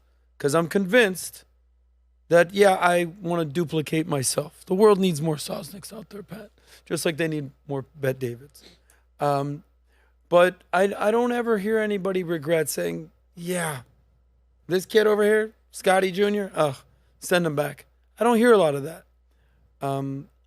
The funniest thing was a guy goes, what I love about my wife, the good, she's always there. She's always there. The bad, she's always there, which is hilarious. But I think when you've reached a certain point in life, like where I'm at right now, I partied, that. I've been around celebrities, how many yacht parties have I been to? The one thing I haven't done is have a family. And I've had some challenges in the dating department. I was engaged, briefly, and then the other girl that I thought I was going to marry ended up getting cancer, and then my dad died, and I came to you a month after my dad died, depressed, and that was in November of 2019, because that's when Now Boat always is, and when, that's when we re-engage and talking about, what would it look like in valuetainment, right? Because I was looking for a community, bigger sense. I think a lot of people are out there, selfie culture, people are selfish, and I'm like, oh, you should be selfish, but to an extent, right? Selfish is like get yourself the best version of yourself, but you should always be looking for a community, a tribe, a family. So to me, the Bill Maher, I look at this, nah, that ain't for me. The Mike Rowe, we had Mike Rowe on. Mike Rowe is kind of like a conservative Bill Maher. Jobs, dirty jobs, but best way to define them. Kids wasn't for him. Yeah. I remember that was 2 years ago. I said, that ain't for me. I've been very critical of Chelsea Handler because she can do whatever she wants with her life. But how many stories do we hear about feminism was a lie, and my biggest regret, I'm 54 years old, and I was married, I never was married, no kids, and now I can't. And it's about regret. Now, the difference between a man is it's not too late to choose to reverse your regret, right? Whereas a woman, it's kind of hard to, Chelsea Handler, I don't know, maybe you can adopt a kid, but, you talked about in sales, the SLS, you do duplication. It's all about duplicating yourself. I don't know how, if you were just married Jen and that was it, you never had Tico or Dylan or Senna or Brooklyn. Could you imagine? And I can't imagine not like having that life. So there's the selfish community out there that, when I interviewed the guy the other day, when he came in and he said, you know what you got to do, buddy? You got to stop being the mayor of Pleasure Mountain, and you got to go be the mayor of Joyville. Because that, to me, that's a pleasure life. It's a selfish life. Sex, drugs, rock and roll. But let me tell you something. In my experience, once you do the sex, drugs, rock and roll, it's always, all right, what's next? The Joyville, I'll never forget, I invited you to that live golf thing. It was a cool experience. You go, yeah, I have Dylan's soccer game. I said, this guy on a Sunday has the opportunity to do something pretty cool. It was at Trump Doral. And he said, no, I'm going to go hang out with dad. I said, damn. And the guys that I was with, they're like, dude, PBD's a really good dad. You could just tell. I was like, he really is. So thank you for convincing me not to be like Bill Maher and be like PBD. Well, you were on track So to be that. No, absolutely. And again, it's good that you're coming to this decision on your own. Yeah. Because what a lot of people don't understand is, your relationship with your father has had influence on this. And I'm actually curious and so looking forward to seeing what kind of a dad you're going to be when you have a son and a daughter. I'm convinced you're going to have a daughter. I think it doesn't make sense if he doesn't have a daughter. But either way, I'm looking forward to it. I put it this way, knowing me, if I do have a daughter, I'll be very happy. But I'll keep trying for that son. We're gonna keep going. But thank you for solidifying what I want in life. I mean, I don't know what's coming out of my eyes right now, Pat. It's not. I think it was eye drops. Man. But let me see if I can return the favor. The relationship with your dad, with your mom. I've had a very rocky relationship with my dad. He passed away. Abusive, angry, but likable. Like if you met him, you'd be like, this guy's amazing. He's hilarious. It's kind of like my personality, engaging, but that switch, when it would go off, it was ugly, real ugly. But I have a very lovely relationship with my mom. My mom's very just like a very loving person, right? Your hero is your dad, right? And I love Gabriel, like what a wise man. But I've never met your mom. One time we were in LA. It's the first time we went out there with Tigran, where, one of us was driving 165 miles per hour. I won't say who it was. You drove that fast. But Good for it you. wasn't Wow. me. I would never do that. But And, at one point we dropped you off somewhere, and then me and Tico went somewhere, and I said, where's Pat going? And he goes, oh, he's going to go see his mom. I said, oh, damn. So you said you don't talk to anybody in your family other than your dad, your mom, and Paulette. I know Paulette. She's my biggest fan. We all know that. She loves watching the podcast. She loves all my views. I love Paulette. And Sia, great guy. And I love your dad. I don't know your mom. You rarely talk about her. Your dad lives with you now. I remember when you were negotiating. You're moving. yeah. Once you come here, you're not. Yeah. What's your relationship like with your mom? What's going on there? My mom is the last piece that's going to be moving to Florida, and you're probably going to see her be here in the next 60 days. I'm about to get her a place, and she'll be down here. No, you also got to realize it's the difference between my dad and my mom is none of my dad's friends lived in Granada Hills. My dad is super independent. My mom, Glendale, is Armenia town. All her friends are over there. But she's now at an age where, just like my dad didn't move till he was 79 years old. Yeah. And he's like, listen, man, I'm kind of gamer. What do you want me to do? I said, well, you got to come and live here now. I'm not flying you out from LA to here anymore. He says, okay, that makes sense. My mom's now 79 years old. So she's no longer, like the other day we were in LA and we took her to Rafi's place and we're having lunch. Vinny was there. And we had lunch with my mom. And getting into the car and out of the car, her niece had a hard time. You know, listen, you can't do that anymore. Now you got to come out and figure out a way to be here. We had the conversation. She's finally willing, and we're willing as well. And she'll come out here. But the challenge is those two cannot be in the same room together. Still to this day. Oh, no way. No, they can't be in the same room. They're one of the few stories I've ever heard where they were married to each other, the same person twice. And divorced each other twice. And they just can't. No. It's a very, look, when I was getting married, they both called me and they said, so we haven't gotten the invitation yet. I said, because you're not invited. Have you heard this story or no? I said, you're not invited to the wedding. And they're like, what do you mean we're not invited? Your mom and your dad. I said, you think I'm going to have you guys see each other for the first time from 1989, July 15th, to June 26, 2009, in 20 years at my wedding? You are crazy. I said, do you want to come to the wedding? Yes. Then you guys have to have dinner together first. Wow. And no, I'd never do that. Then no problem. Don't worry about the wedding. I'll send you pictures. Because you're not going to mess up the wedding. It's not going to happen. So a week goes by. They both call me. Back to back. They're like, well, what do you want me to do? I'll meet with her. I'll meet with them. I said, okay, great. Who was being more stubborn of the two? Both of them are. They're neither one of them. It's not like I can do one or the other. Papa, come on, Papa. So eventually they come and it's at our apartment at the Summit in Woodland Hills. And it is so awkward. And I tell them, I said, listen, neither one of you guys can come to the wedding if you guys can't talk to each other today. If you can't, we're good. So me and Jen, I said, we're going to leave. You guys got to talk. So I walk outside. Maybe 2 minutes, 3 minutes, I'm walking outside. I hear my dad screaming, we're done. We're done. You can come back in. We're good. We're good. So I come back in and I said, you good? Yeah.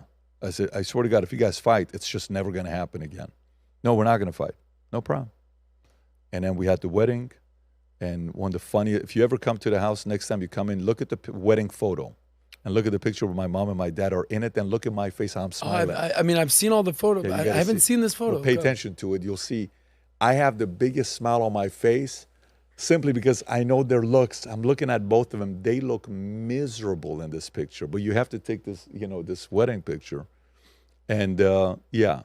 No, look, my life it has been so chaotic. And as an entrepreneur, there's a part of me that loves it.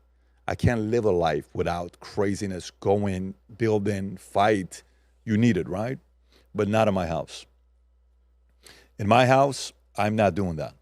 I want my house to have peace. As a kid, we never had it. They always fought, and I want it to be peaceful. So the only people that can come and be around the house are people that are going to be part of the peace community. If you're not, you guys can fight elsewhere, not in the house.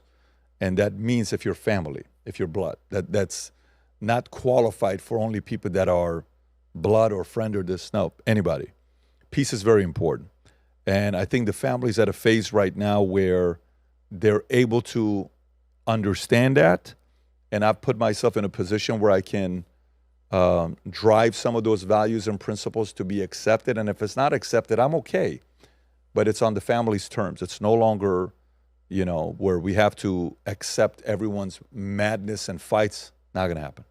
Not in this culture. They say let's have some peace in the Middle East. So yeah. That's good. So there's a chance that in the next, 60, 90 days, your mom will be here. Oh, yeah. And she's been here. Okay. So when she's been here, I don't know if you saw her when she was never. here. She's been here. Yeah, she's been here. And, we even had a not a wedding, but we had a gathering, like a barbecue or something, like 100 people were at the house and they were talking to my mom and she was there, and this was a few months ago. But no. She also doesn't want to travel. The other day we're flying back from LA. I'm like, do you want to come on the jet and we just go back to Florida and I'll fly you back? No, I don't want to travel. I'm like, okay. If I travel, it's just because I'm traveling because I'm going to be staying there. I don't want to keep traveling back and forth. I'm like, okay, sounds good. So, no, she has never been as active as my dad was. My dad is super active. She's not. She is the one that wants to be, to herself, but she'll be coming down, she'll be within a half a mile away from us. Well, I'm excited to meet her. Yeah. Last part of the family before we wrap up.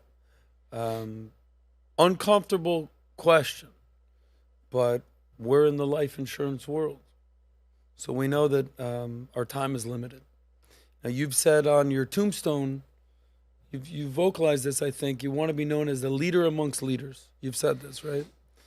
I had to bury my father, and I had to pick the words on the tombstone. It's a very weird thing to do. Your father is 82 now. Mm-hmm. I said this to my grandma the other day. She's 93. I said, I need you to get to 100, Grandma. Okay? Mom, I need you to get to 100. That's the number. I got a couple more years. I got to find some kids. I need you to do this. I hope Gabriel makes it to 100. I hope your mom makes it to 100. And when that day comes, what do you think would be on your father's tombstone and your mother's tombstone? It's the other day we're driving back from the movies, and I had Tico and Dylan listen to Paul Anka song Papa.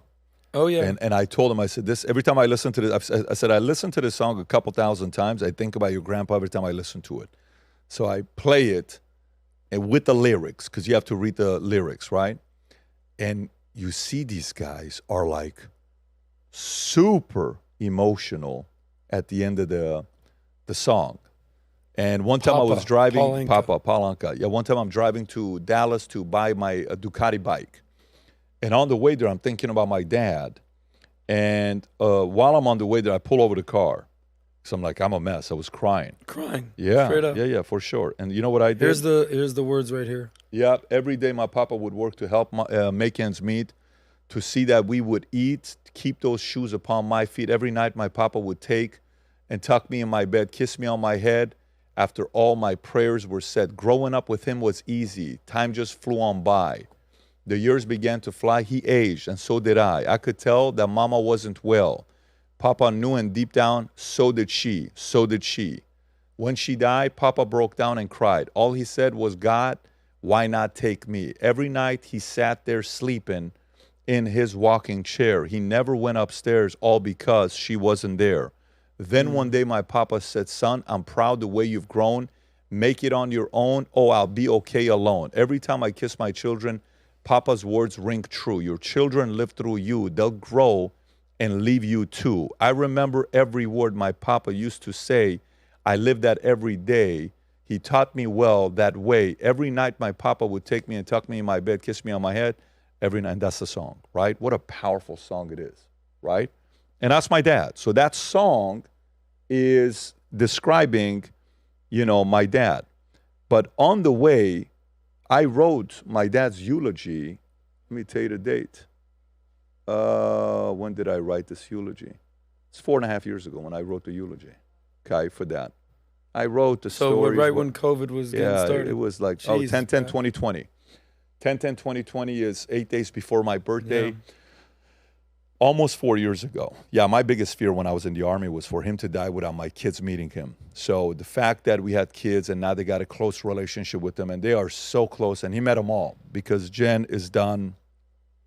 So for us to have another kid will be done. It's not going to happen. He's met them all. They have a great relationship together with Brooklyn. We intentionally only put her in school this year 3 times a week so they can spend a lot of time together. Mm-hmm. But yeah, when it comes down to my dad, it's the man who always kept his word. Here lies the man who always kept his word. I can never in my life remember a time that he never kept his word. Never. I can never think of a time when he never kept his word. Now, because he always kept his word, guess what he expected you to do? God forbid you make a promise to my dad. He will never, ever forget. With my mom, she was a warrior, not warrior like a fighter. She was a warrior. She always worried. So, you know, those couple moments I had to see her have fun and enjoy, you know, are great moments. But it would be tougher for me to think about what I would put on her than for him. But I'm sure we would think about something. But with my dad, the first thing that comes to my mind is, you know, the fact that he always kept his word. It doesn't matter what it was. He would always keep his word. It's all starting to make sense now, Mr. Bet David. Everything you say about only the paranoid survive and the future looks bright. Yeah. Because your mom is the paranoid side. Oh, there's no question about it. She's the warrior. But your dad is, I'm going to work. I'm going to outwork, out-improve, out-strategize, outlast. Yeah. He's the optimistic guy. There's no way. Stephen A. asked me the same question. There's no way I'm who I am without those two. Yeah. One, by the way, one without the other doesn't work out. Of course. Yeah. That's great. Well, that's value, attainment. Yes. It's the sun, it's the moon, it's Yes. two sides of the same coin. It's, dare I say, Republicans and Democrats in America today. We'll see about that. But thank you for sharing that. Of course. PBD. I'm gonna bring it back to when I first started working with PBD. This was a staple in the PBD interview process, and you haven't done it in forever. I said, I got to bring it back, baby. You know what this is? Tell me. The rapid fire word association at the end. Rapid fire word association. We should do that all the time. Oh, You know? here we go. So I just got a bunch of names. Most of these people you've interviewed, a few you haven't, and a few I know you would like to. So I'm just going to throw some names your way. You give me Go for it. your big word association. All right, let's start with the GOAT of the industry, Joe Rogan. That's it. He's the goat of goats in this space. Super likable guy, one of a kind, anomaly. But yeah, he's the goat. Yeah. And you guys are becoming tight. Yes, we have a relationship. A very unique guy. There's a reason why he's number one. Dana White. Oh, king of promoters. Gangster is what he is. Dave Portnoy. Dave Portnoy. He is a master troll and a marketing genius. Yeah. You guys have never done anything together? Never have. Okay. Andrew Tate. And Tristan Tate as well. Another master troll and maybe one of the best pokers in the world. He knows how to poke and poke and poke and poke and to get a reaction and then poke some more. Relentless. Yeah, I mean, those two together as brothers, they're fun to watch. Tucker Carlson, you made him a nice, generous offer. He didn't take it. Let me tell you, I mean, when I went and hung out with him those 2 days, super interesting. I mean, obviously, I've seen him like this. Yeah. And then you go and you break bread. What an interesting cat he is. By the way, he is 10 times more interesting off camera than on camera. Really? And that's what's if anybody gets a chance to do that with him, you realize why he succeeded. Okay. Very interesting. Ben Shapiro. Ben Shapiro. Smart, intellect,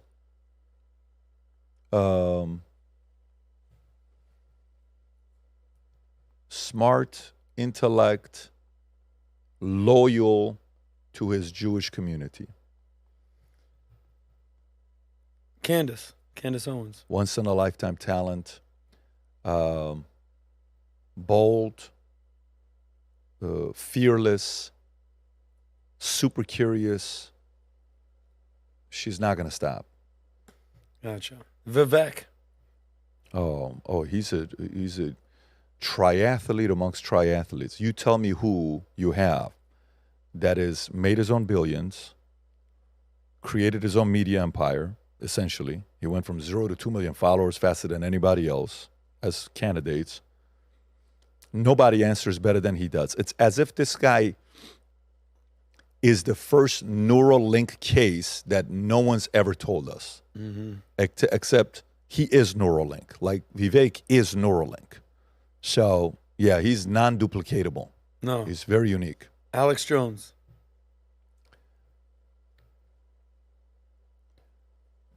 Larger than life personality, flamboyant, super paranoid,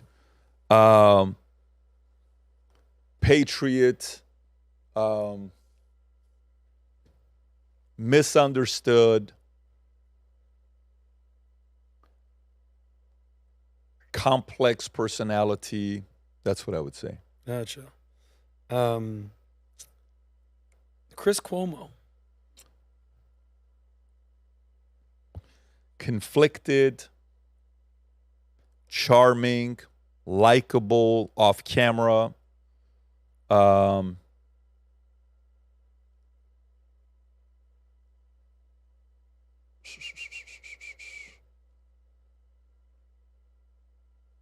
Trying to find a way to get his place in the media space after being the face of a massive network for many years, where the network made a lot of big mistakes, and that's not easy to do. Gotcha. Sammy and Michael. Everything you did with Mafia States. Sammy Bogorano and Michael Francis. Oh, my God. Sammy, charming, charismatic, funny, tough, a fuse away, one short fuse away from anything. Michael, calculating,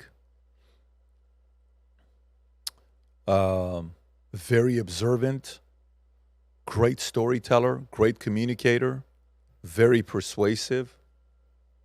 That's what I would say. Okay. We're going to do a little sports stuff. Go for it. Tom Brady. Psycho competitor. At all cost. Mike Tyson.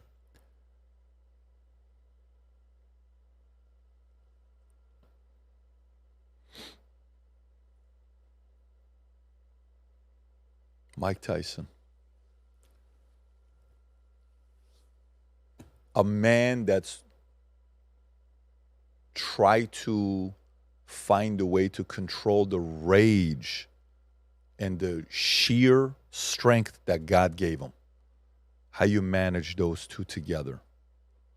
Sheer anger and strength that God gave him. That's a very tough thing to battle with. Mm-hmm. And how do you tone it down? Yeah, but remember the story he told about when he fought the kid and then he fought the father, kid's dad? yeah, with the left. We had so much power, yeah. Here's a new one. Guy making waves, Ryan Garcia. Yeah, I don't know. Ryan Garcia.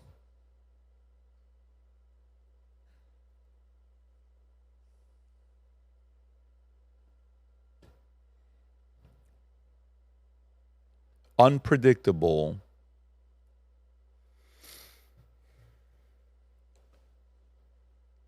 Lack of clear direction. No vision. His own enemy. Nobody's a bigger enemy to him than himself. Damn. The guy we were with yesterday, Stephen A. Smith. He's a goat of his space.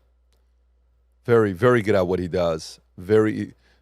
Maybe one of the best communicators in all of TV. You've interviewed both of them, Shaq and Kobe.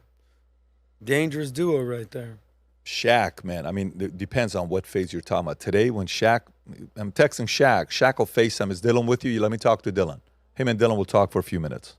Such a weird for the relation. library. Yeah, they have the most unique relationship. Amazing. Dylan and Shaq. And Shaq is a sweetheart on the inside, but Shaq has also got the Incredible Hulk side.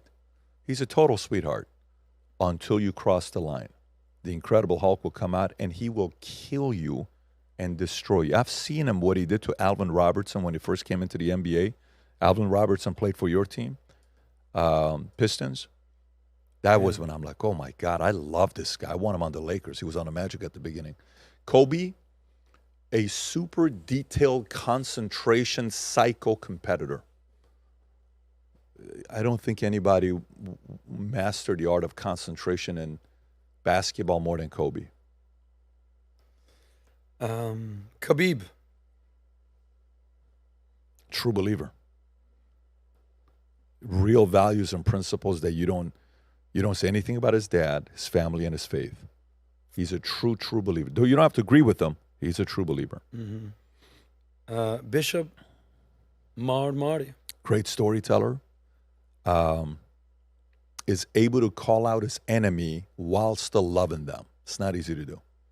Okay, last handful. This is fun, though. I like doing this kind of stuff.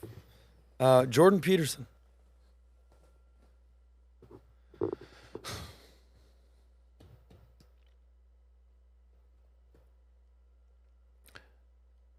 He's influenced a lot of young men in a positive way.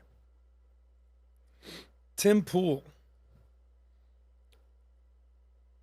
Very smart.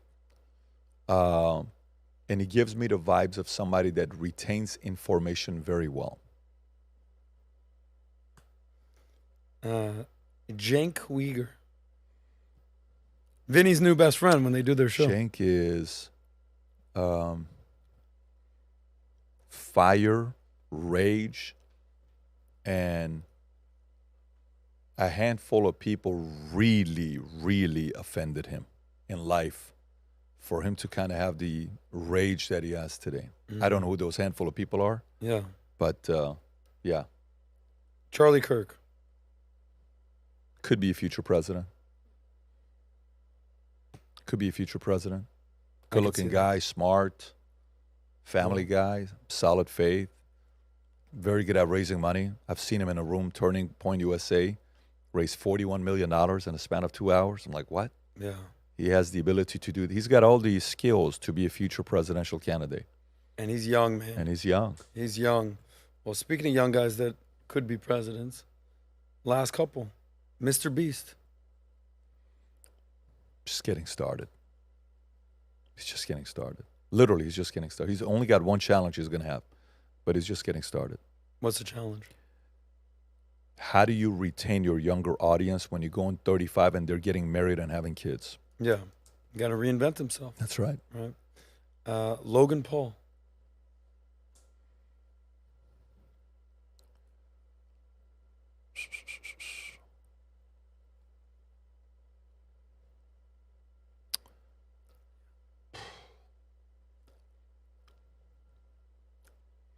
Massive upside.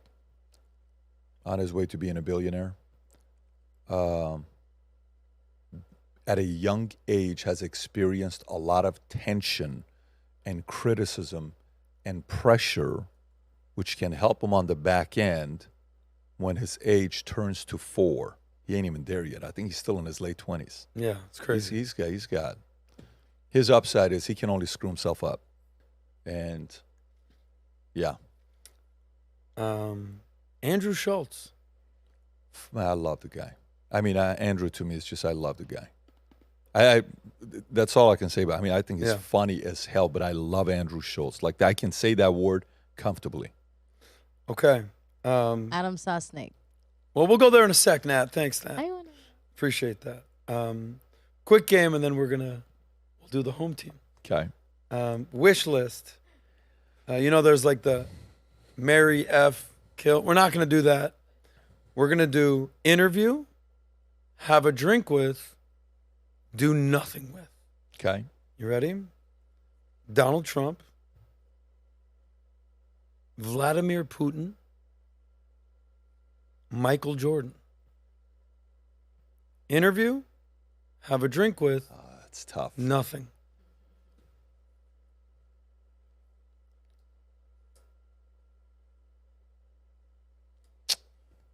Well, I mean, if you put it that way, I don't have a choice but to do it this way. But it would be have a drink with, no camera, Michael. Interview,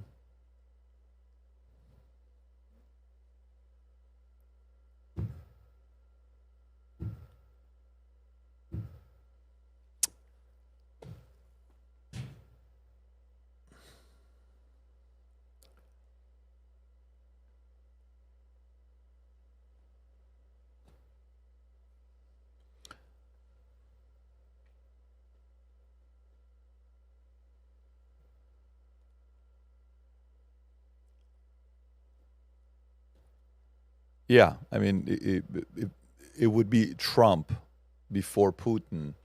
And the only reason it wouldn't be Trump for me is 'cause Trump doesn't need another interview with another guy. You know what I'm saying? So I have a list of questions I would ask Trump that I've had on my phone for a couple of years. But I think Putin hasn't properly been interviewed. So Trump's been interviewed plenty. Yeah. That is the only reason I thought as long as I did is because I think Putin needs to be interviewed in a proper way to understand who he is.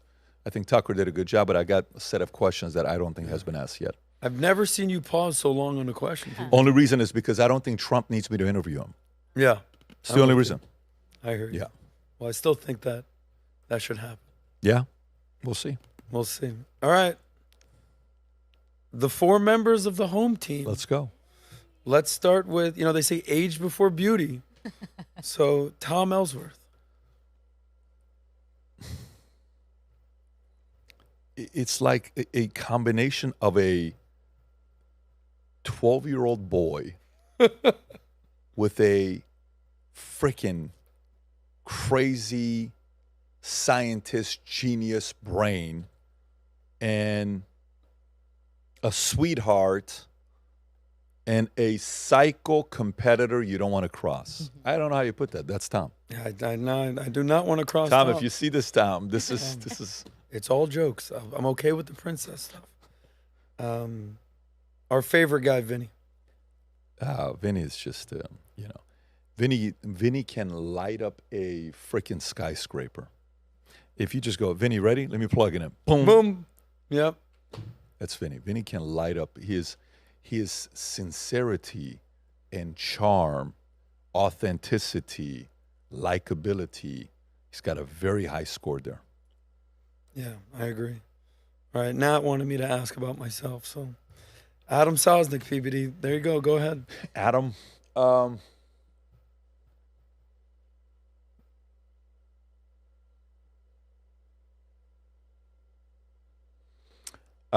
Adam is a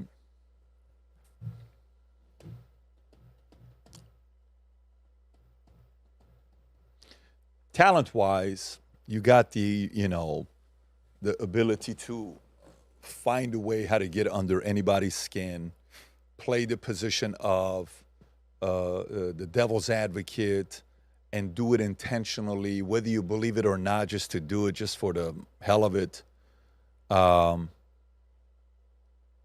Super independent, yet wants to be part of a team, has to be around people, but is at this next big phase of evolution of going through living a life of 85% selfish, 15% selfless to wanting to get to 65%. And that pain of going from 85 to 65, it's very hard to go through, but you're dying to go through it. And I know you want to be a family guy. I know you want to go through that part. But I think, and of course, the fun and all that stuff is, of course, in place. But smart, you'll going through, stubborn as hell. Like if you were in the movie, what's the movie, Couples Retreat? He says, for you, I have a unique animal. You get the ass. That's why you love that movie. You would get the ass. Was that Vince Vaughn You'd that get got Vince the Vaughn. My hero. And Other he than says, PBD, Vince I'm Vaughn. going to be the best ass I can be, right? I tell myself that every day. I think that is you. I think you have a donkey, stubborn ass, self that I think you're aware of it. But that's how I would describe you. Well, just know that ass loves you very much, PBD. And it doesn't mind getting slapped around every once in a while. So I appreciate that. All right, Patrick Bet David. My man. Well, how would you describe yourself? I had no idea how long it was going to be. The kids are had no- texting me. I got to take them to Angela. I didn't know I'm this like, either. oh, shit. So now I'm texting Jen back. I'm like, okay, this went, I'm going to look at this. Jen is saying, kids are starving. I said, where are you guys? I'm buying lunch, guys. I'm like, where are you guys? She's going to be pissed right now, but no. I really enjoyed this, and I'm excited. I'm excited to see what you do next. More excited about what you do next personally. Me too, Pat. And thank you for being a living example of how a man should operate. And it couldn't have been more poignant looking at Bill Maher sitting across from my guy and being like, oh my God, that is one life you could pick, and that's another life you could pick. And it's very clear the optimal life. But the ass takes a little bit longer, but he'll get you there. PBD, before we wrap up, you're going to laugh, but, I got you something. So, if it's the donkey, I swear to God, I'm going to laugh my ass it's not a out. donkey, but should I give him the card first or play the video first? Okay, let's play the video first. This is from our friends, Vincent Oshana and myself. Hey guys, what's going on? hey guys, look Yeah, at you got it. something? Hey BBD, hey Tom. Look at this. This is the Manek. Look at this. Tough guy suit. Hey Jay over here. You just show at Jay. this. Just go on to Pat. Pat, Jay came through. And can I show them the Pat? This is the Manek competition. Look at that. Over here, over here.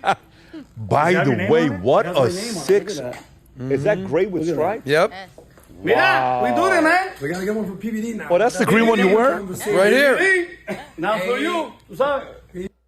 So, shout out to our guy, Jay Amin. Clean. Now, listen, we don't need to get into all the details, but I owe you a suit. And I'm going to get you a suit. And here is, I got to get you measured. It's going to be, PBD, I mean this sincerely, the greatest suit you've ever had, because it's going to be your go-to suit, and you're going to wear it at that inevitable date that is coming down the line. Is a girl about to come out like No. that I wish- one movie I wish there was. with, and here's the girl out of a cake? So No. we don't have, she's not sitting out there She's not somewhere, there. right? She's not out there in the crowd Okay. yet, but just know that I look forward to it. Thank you. I look forward to it. Well, there was a different suit that we had a bet, but I don't want to reveal anything. I know you have something going Yes, on there. Yes. I've learned to keep secrets. Good. Don't Good. talk. The ass takes a little bit longer, but just know that the ass will get you where you got to go. Okay. It just All right. takes longer. But we're going to get you a suit. By the way, the guy who did the suit for myself right now, Yeah. and Vinny Jay's got locations in New York and Miami. Something tells me you're going to be in Yes. both locations. Yes. So we're going to get you fitted, I love it. and it's going to be whatever your dream suit is. Let me clarify. There's the card here, right here. Yes. It's a bespoke suit by Amin Standard. It's designer, one of one, with the cloth that you select, with PBD lining, valuetainment lining on the inside.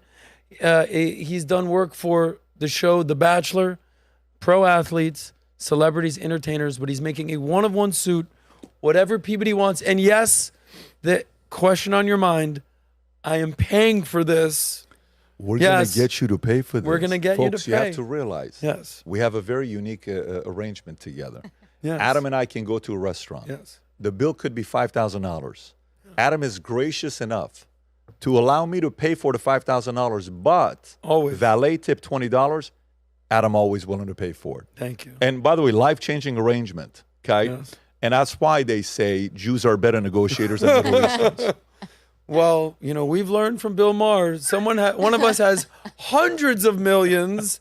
I've got a couple of millions. So it's, you know, the progressive tax rate. You pay percentage I'm of. with it. I don't And have by the a way, problem when with we it. fly private, I Yeah. tip the steward move. $100. That's a It's a big big move. deal. It's $20 valet. Fly private, $100. That goes that anyway. But this went longer than expected. This was PBD, great, though. you get edified left and right. I don't need to do that to you. Just know how much I respect you. I appreciate you. I don't take for granted what we have going on. I plan, at least on my end, being here for the next 20-year run. If you'll have me, you know, people tell you to fire me all the time. You haven't done it yet. I'm not going anywhere. I respect you. I love you. I appreciate you. Mutual. And thank you for. My man, this is the Thank you. longest podcast ever. I think we went 3 hours and 20 minutes. I didn't even realize it would be Holy this long. freaking moly. I've never done a 3 hour This will and be 20 the minute greatest PBD podcast one-on-one PBD ever. podcast ever. PBD. My man, this was Thank great. you.